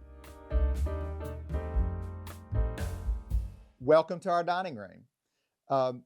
We chose to set this room up more as, it is kind of a pass-through space, really. It's a little bit small for a dining room. If this house has a flaw in it, it's that the dining room is really, really too small. So we took the chairs away and just have the table as a centerpiece. I love this table. It really is more of a center table than a dining table. It's from a company called Alfonso Marina. The top just is really pretty marquetry work, and the bowl oftentimes is just there by itself. We just did some fresh spring flowers for Homeworthy today. It created a small little garden there. The saint, and I'm not sure who it is, I think maybe it's Saint Joseph, is something that we bought in Venice that we had shipped back. And I love this collection of Russian crystal candlesticks. I love the way that they sparkle, and just really interesting facet work on those. Another really interesting piece here in the dining room is this pair of paintings that we bought in Russia. That it's just a fun memory of our time there. And we love Russian art specifically, and I think those represent the quality and the detail of Russian art really, really well. This is a great piece. It's a 19th century piece, so it's not super old, but I think it's got great presence. I love the ormolu mounts and the marble top. My favorite chest in here is on the other side of the room. It's actually an 18th century French piece. I love the color of the wood, and the hardware on this piece is really beautiful. But to me, this fruitwood sort of color is always spectacular. So the painting above the chest was actually painted by a friend of mine about 30 years ago. And I was in Paris at the Drouot auction, and this painting was in one of the catalog books, and we saw it in France. And it sold for a crazy amount of money, like over 100,000 euros 30 years ago. So it was a lot of money. And I, of course, couldn't afford that.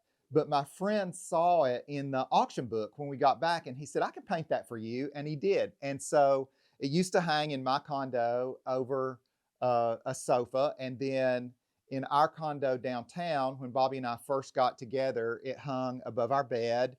And now it's been here in our dining room for 25 years. This other painting, Bobby refers to her as Wednesday Addams. She's actually a really wonderful painting that we got in Paris. She was painted by Alexander Sarras. He was a contemporary of Camille Corot. And if you look at the foreground and the background, it's total Corot style. So you know that they were together some when this was going on. And this was actually painted for the Great Exposition in Paris when the Eiffel Tower was built, and it still bears its salon number in the lower left-hand corner where it was, where it hung there in Paris.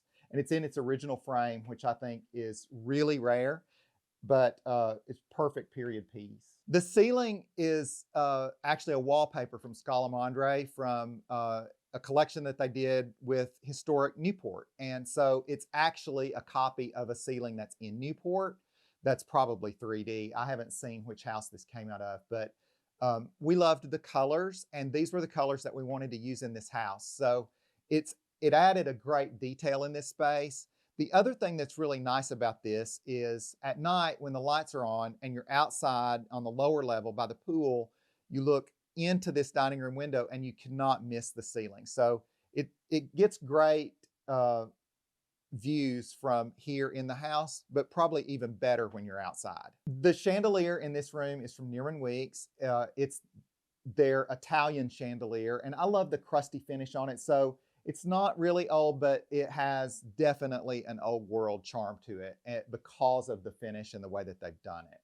But it's hung here for a long time as well. But I like the little bit of sparkle that it brings. It's pretty simple, but I do think crystal looks really good in dining rooms to me. So I always like to try to do something that has a little bit of jewelry on it because I think the sparkle is nice at night when you're eating. The rug in this room is actually one that I designed. We use a lot of patterned carpets in the work that we do, and I love an antelope carpet or a leopard carpet.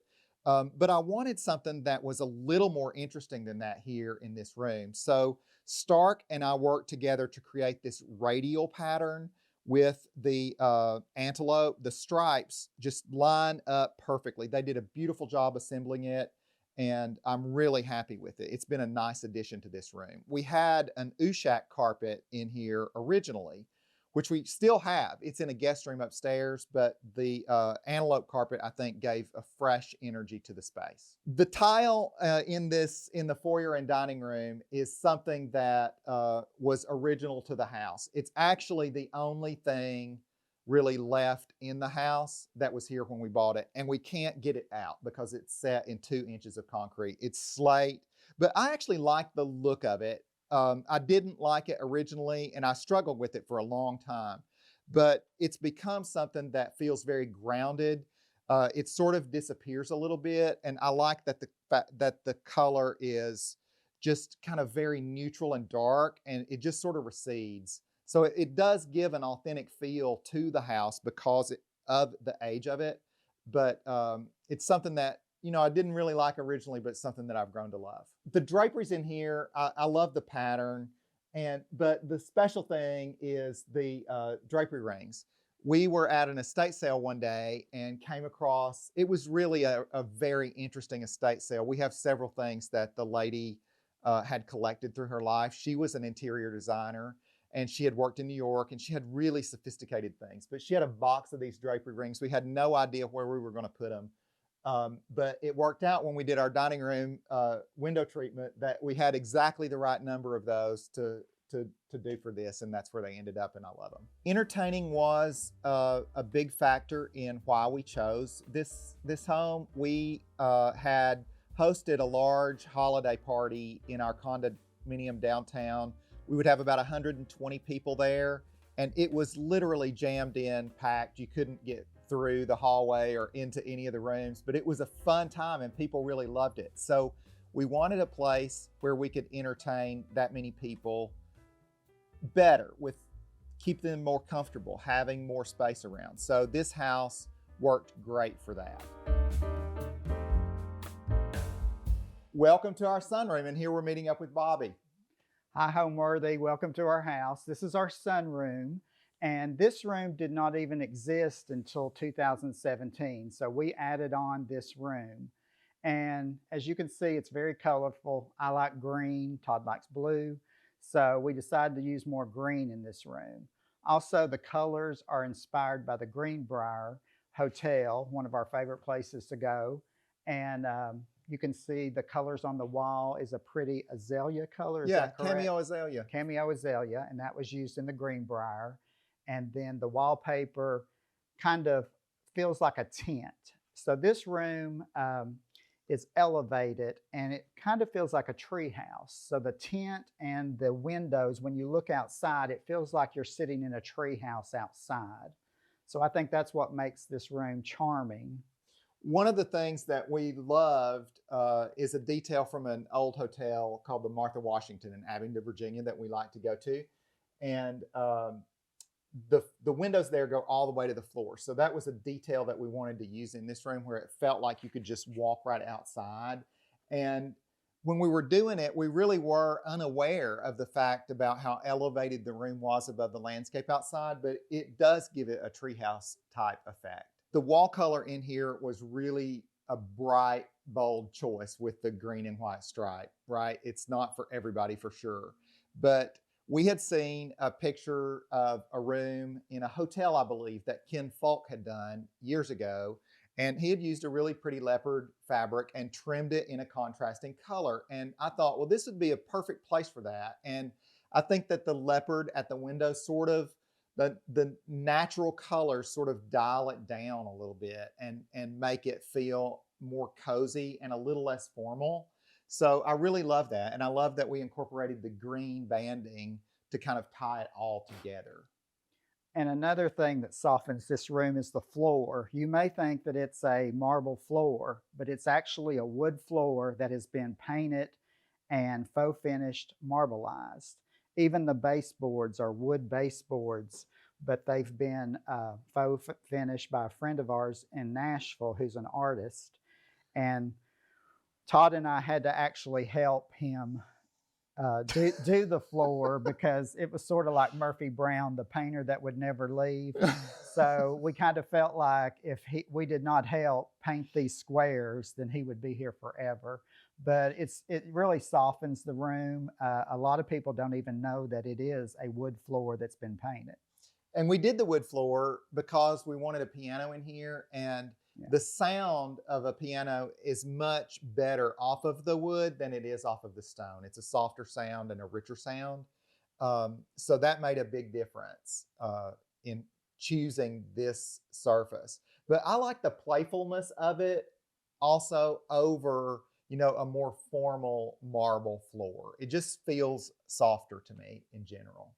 And the piano itself is a story because when we chose green for this room, so when we were doing the room, Todd Googled a green chinoiserie piano, and we wanted a player piano. And guess where the only one in the United States was? Louisville, Tennessee, which is like 30 miles from here. So the piano just, it had to be restored. We saw it in its original condition, and the company that does the restoration, they put in, what's it called? The player mechanism. The player mechanism, yeah.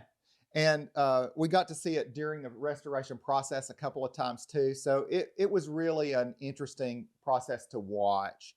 But I just couldn't believe that, I wanted to use some Asian, some chinoiserie motifs, and Bobby wanted green. So that's when I just randomly Googled green chinoiserie piano, and here it was. It's got an amazing sound if you want to hear it.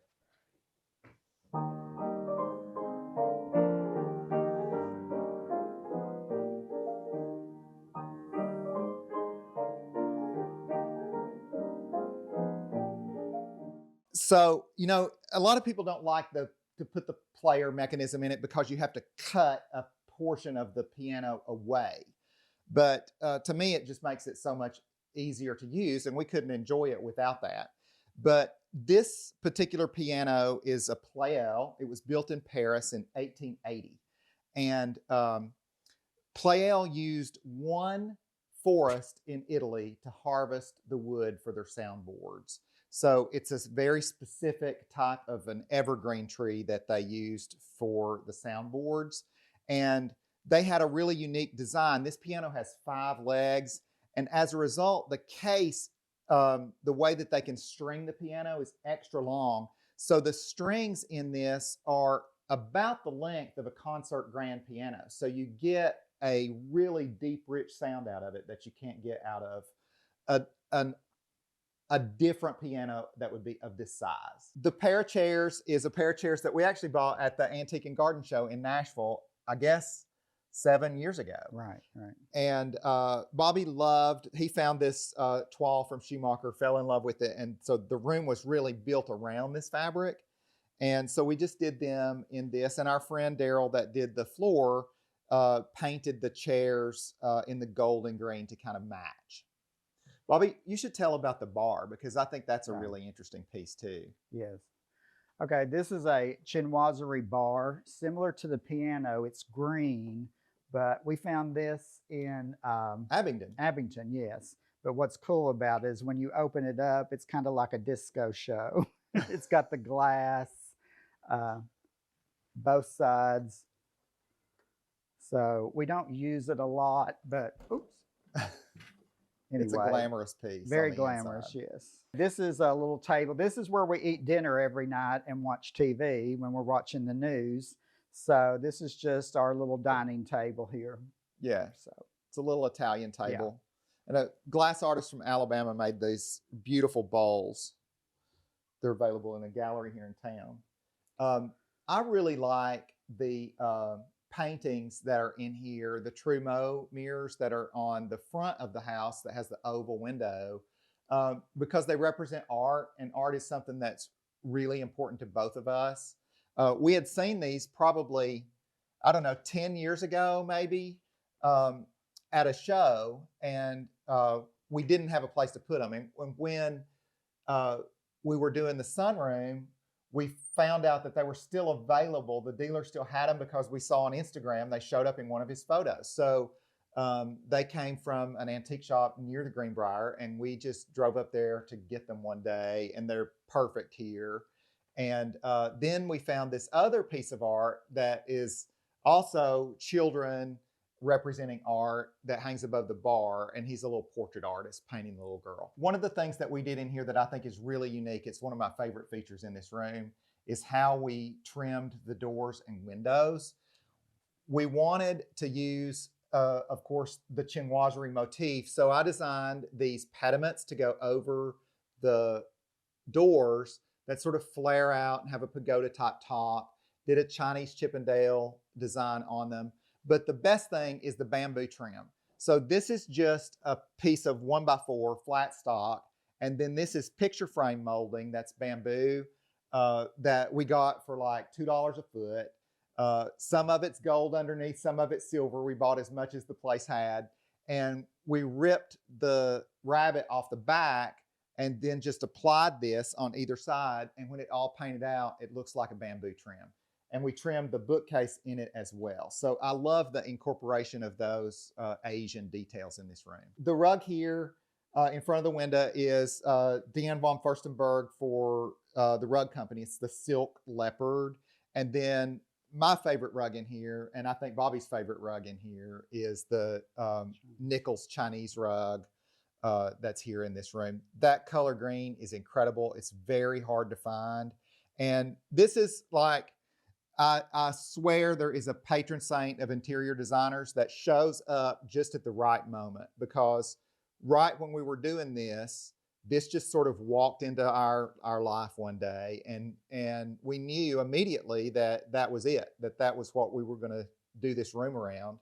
And so it just happened sort of spontaneously. You know, the animal print thing, I think, is sort of a staple in my design repertoire. There's something that is elevated about them. I really like them. And there's something that always feels rich and special about them. So we use that both in a leopard. This particular one here on this chair is from Clarence House. And we used them as pillows on the sofa. It's a silk velvet from Luigi Bevilacqua that we did the sofa pillows in. And I think it's just fun. It gives a playful spirit to the room. I love the color that it adds. The painting, I think, is really a fun thing here in this room. The Boy with the Fish. You found that at the Paris Flea Market. Yeah. We were there. I think the room hadn't been finished yet when we found this painting. And right. And once again, it was one of those purchases. We didn't know where we were going to put it, but we thought it would fit there.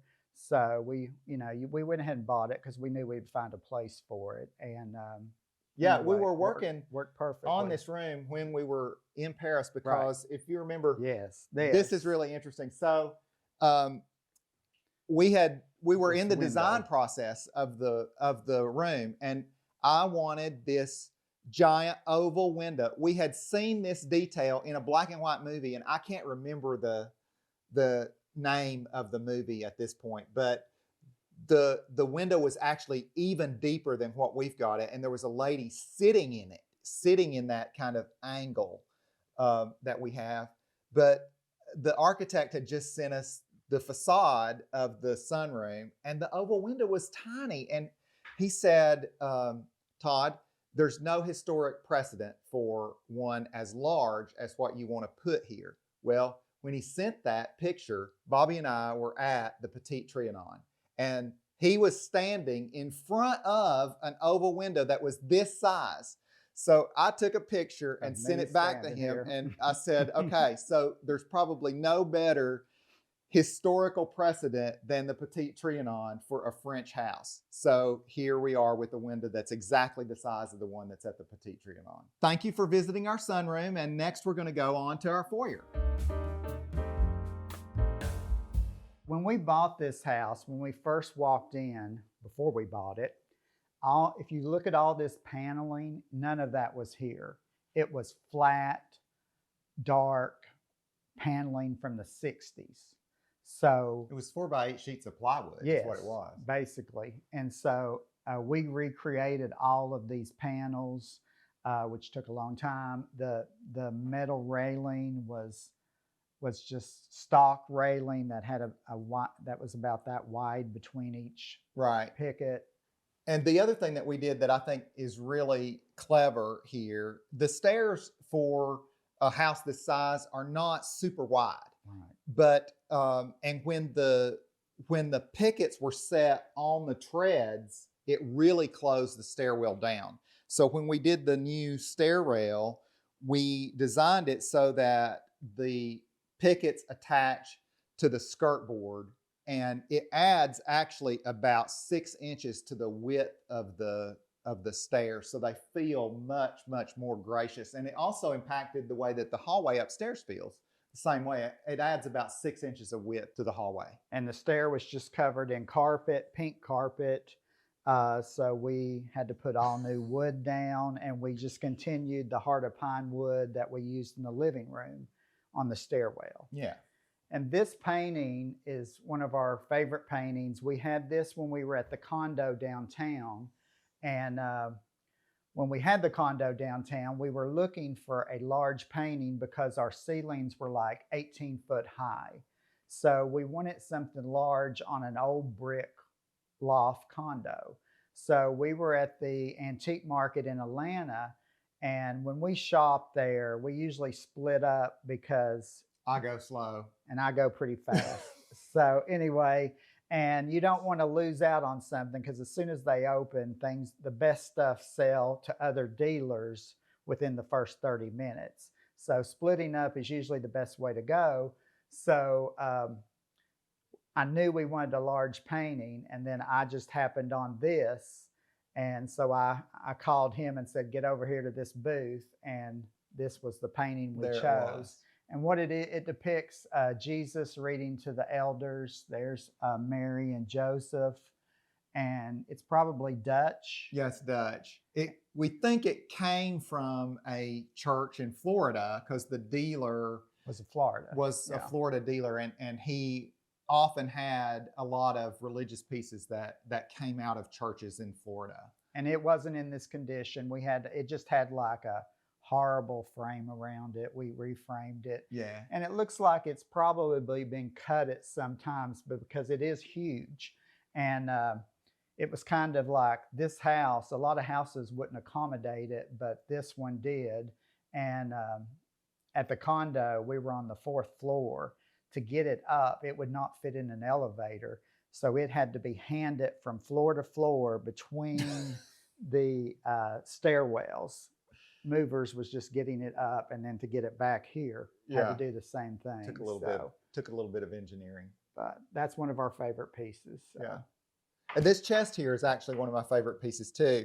It was probably the first period French piece that we bought, I guess. And we bought it for this spot. And I love the carving on this. The ribbon is so sweet. And again, the color, that beautiful fruitwood color, and all the markings on the top. It's just got a great patina and a great history. And it's right. It's not been modified or added on to. It's got the original feet, which is hard because a lot of times the feet have rotted away and been replaced. So it's a good piece. This rug we bought just for this spot. It's a Bakhtiari, and the colors were just perfect for the colors of our house. And I love animals in rugs, and this has the leopards on each side, which kind of goes back to our love of the little animal prints. We're the second owners of this house. And the original owners that we bought it from, they built the house, and they used a few antique elements, and the front door and the surround was from a house in Knoxville that was torn down, an older house. Right when they were building. Yeah, Yes, right when they were building this. And also the pocket doors. These pocket doors are out of that house also. So these old elements do give the house, I think, a great sense of history. And you know, we tried to further that with the paneling, with the kitchen details, and the way that we fitted and finished the bathroom. So it really does have an authentic old school feel. I love the gallery wall in here that goes up the stairs. And it started out with just the two pieces in the middle, and then we added a little bit and added a little bit more. And that's kind of how we've done the whole house, actually. But it feels really good now that it's kind of complete. Welcome to the kitchen. So the kitchen is a space in the house where we made probably the most modifications to the original plan. It was divided into a small kitchen and a breakfast room. So we just took that wall out, kind of twirled some stuff around. My favorite thing in the kitchen is our refrigerator, and it's here on this wall. So we needed a pantry and we needed a refrigerator, and we couldn't really fit it into the space. So what we did, there's a closet behind this, and we took depth out of that closet so that we could recess the refrigerator here. So refrigerator here, and then this side is pantry. The island is another piece that, of course, was custom for the house along with the rest of the kitchen. But the blue color, we felt like, was a great marriage between the blues that we had used in the living room crossing over into this space. And so I think that that's a great way to carry your color scheme throughout. And then we used it again with the draperies and the valance that's here in this room. And I love the Rojo Alicante marble that's on the countertop. It's one of my favorites. And we really wanted a kitchen that felt authentically French. So in all of my research, there was always multiple countertop surfaces in true French kitchens. So we did a marble countertop on the island, a wood countertop at the sink, and limestone on either side of the range. And I think it's interesting. It's not for everyone, but I think it works in this house because it feels so authentic. So the breakfast table is, it's just a great old French oval table that we both love. And there's a couple of pieces of art in here in the kitchen that we both love very much. The piece here is from an artist named Jennifer Lashbrook, and it is done entirely with paint chips to create the painting. And if you look at it through your camera lens, it becomes totally clear and sharp. It's a fascinating piece in that the way that it's assembled and the way your phone camera changes it. I also love this piece of the Russian soldiers having a break in an orchard that's over the buffet here. It's really a wonderful Russian piece that we felt like looked great in the kitchen. Buffet, it's an 18th century quartered oak piece, and I just like the scale of it. It seems to work really well here because it's very shallow, and that's oftentimes hard to find in some of these French pieces because they do tend to be a lot deeper. The thing that I love most about this house is the privacy it offers and the space. Once you drive into the motor court, it feels like you're in another world. It's incredibly private, and it just feels like a safe sanctuary. I always feel comfortable here. Welcome to our powder room. This is a small room, and we wanted it to be very dramatic. So we used this black wallpaper from Brunswick and Fee as a background. It too has this sort of Asian motif in gold. And we added our collection of Joseph Delaney drawings in here. So all of these are from a local artist whose brother is actually really quite famous, Buford Delaney. But Joseph's work is very collectible as well. And so these are all nude drawings from Joseph Delaney that are in here. We sort of went floor to ceiling with them. And then my favorite thing that we did that seemed to be perfectly irreverent with all these nudes is over the potty, we have the choir boy and these little nuns paired with our nudes in the bathroom. The black and white marble shower, I love it. It's just really classic and timeless. And I love the curb detail that we did here. Welcome into our den. This is an area where we used to watch TV and have dinner pretty much every night, but now it's just become kind of a cozy room for conversation since we kind of tend to use the family room downstairs more these days. But it's really a cozy space. I love it. We did a stucco wall texture. I love this painting by Mark Beard of the German hunter in Lederhosen.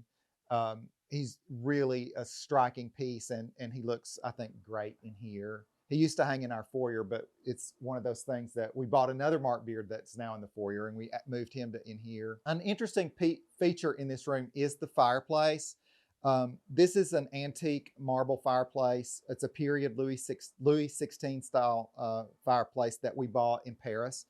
But we bought this when we didn't even have a fireplace. It was just kind of set up in my office downtown as a faux little fireplace. And when we bought this house, we thought, I think that thing's gonna fit in here, because there was no mantle in this room at all. There was just an opening for the firebox, and it fit perfectly. When we got it assembled finally here, we realized it was missing a piece of marble. And so what was I gonna do? Because you could never get this. So my dad actually made the missing piece out of wood, and then Daryl, our faux finish artist, painted it. The thing that gives the home a soul is the people who live in it.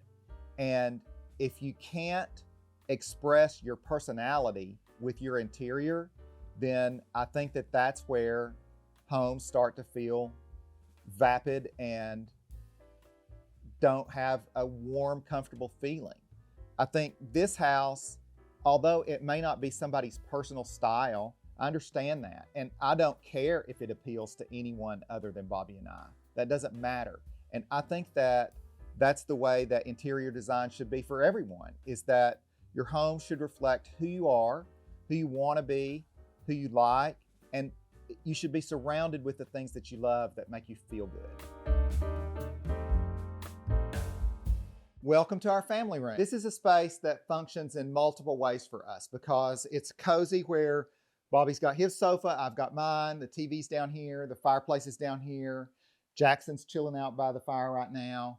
And it also has a partner's desk where we can both work. So this is where we work in the evenings on paperwork or drawings or whatever we're doing at home at night. And it's just a really functional space. We did another cabinet of curiosities down here. It was really designed as a solution for an awkward air duct vent that we could not get rid of. So we just sort of tucked it into, the duct made the room feel low. So we just paneled the top of that and did the cabinetry underneath it. And it really solved that problem. It added scale and volume to the room, so the room doesn't feel so short now.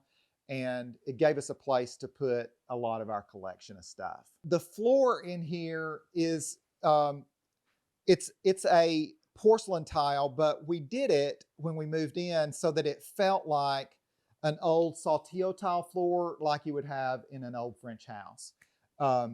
And the saltillo tile at the time was out of our budget. So this was as close as we could get, but I'm happy with the choice. It does add a lot of character here, and it works really, really well for what this space is used for. And being right off the pool, it is a great serviceable surface for that. This is a fun little area because you can sit here, enjoy the view of the pool, you know, check your email, all that sort of stuff that we do every day. But it's a fun place to sit and watch kind of the world outside. And this is a place in the summer where the cats kind of hang out here because it's great window to the outside. And in the winter, they tend to hang out a little bit more around the fireplace. But summertime, they're here by these windows looking out at the pool. This is a fun chair. These are from Hickory Chair, and it's covered in a Jim Thompson fabric. I think it's just a fun little modern addition down here. And I try to do that. You know, we try to keep it updated so we don't feel stodgy around here. And a few little pieces of modern upholstery, a little bit of modern art goes a long way to giving you an updated feel. You've seen our family room, and now let's go up to our primary suite.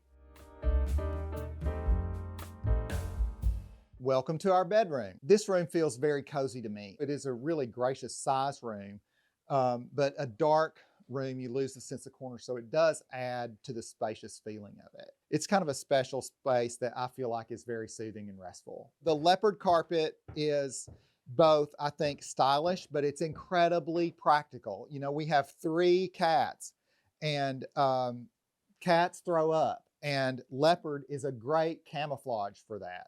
It's clean. You don't have to worry about, you know, there's not anything on it.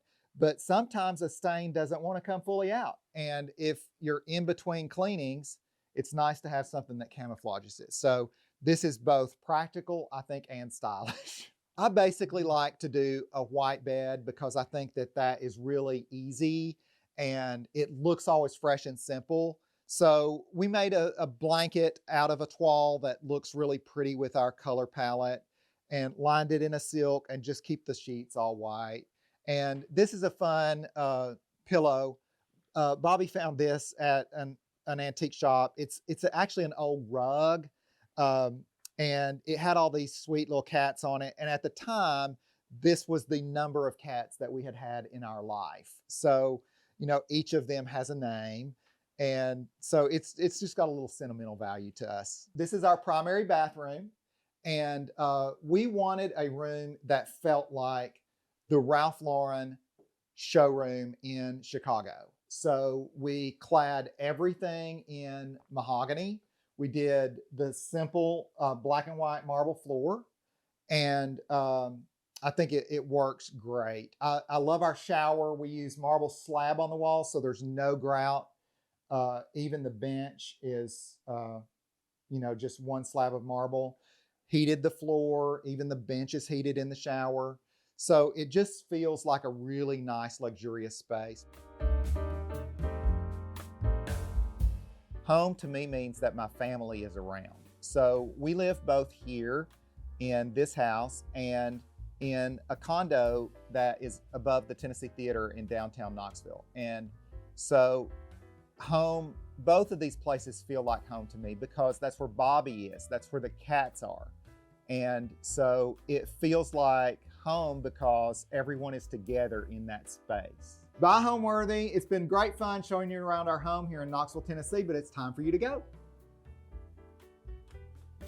Thanks for watching. Be sure to go to homeworthy.com for exclusive content, shopping guides, and so much more.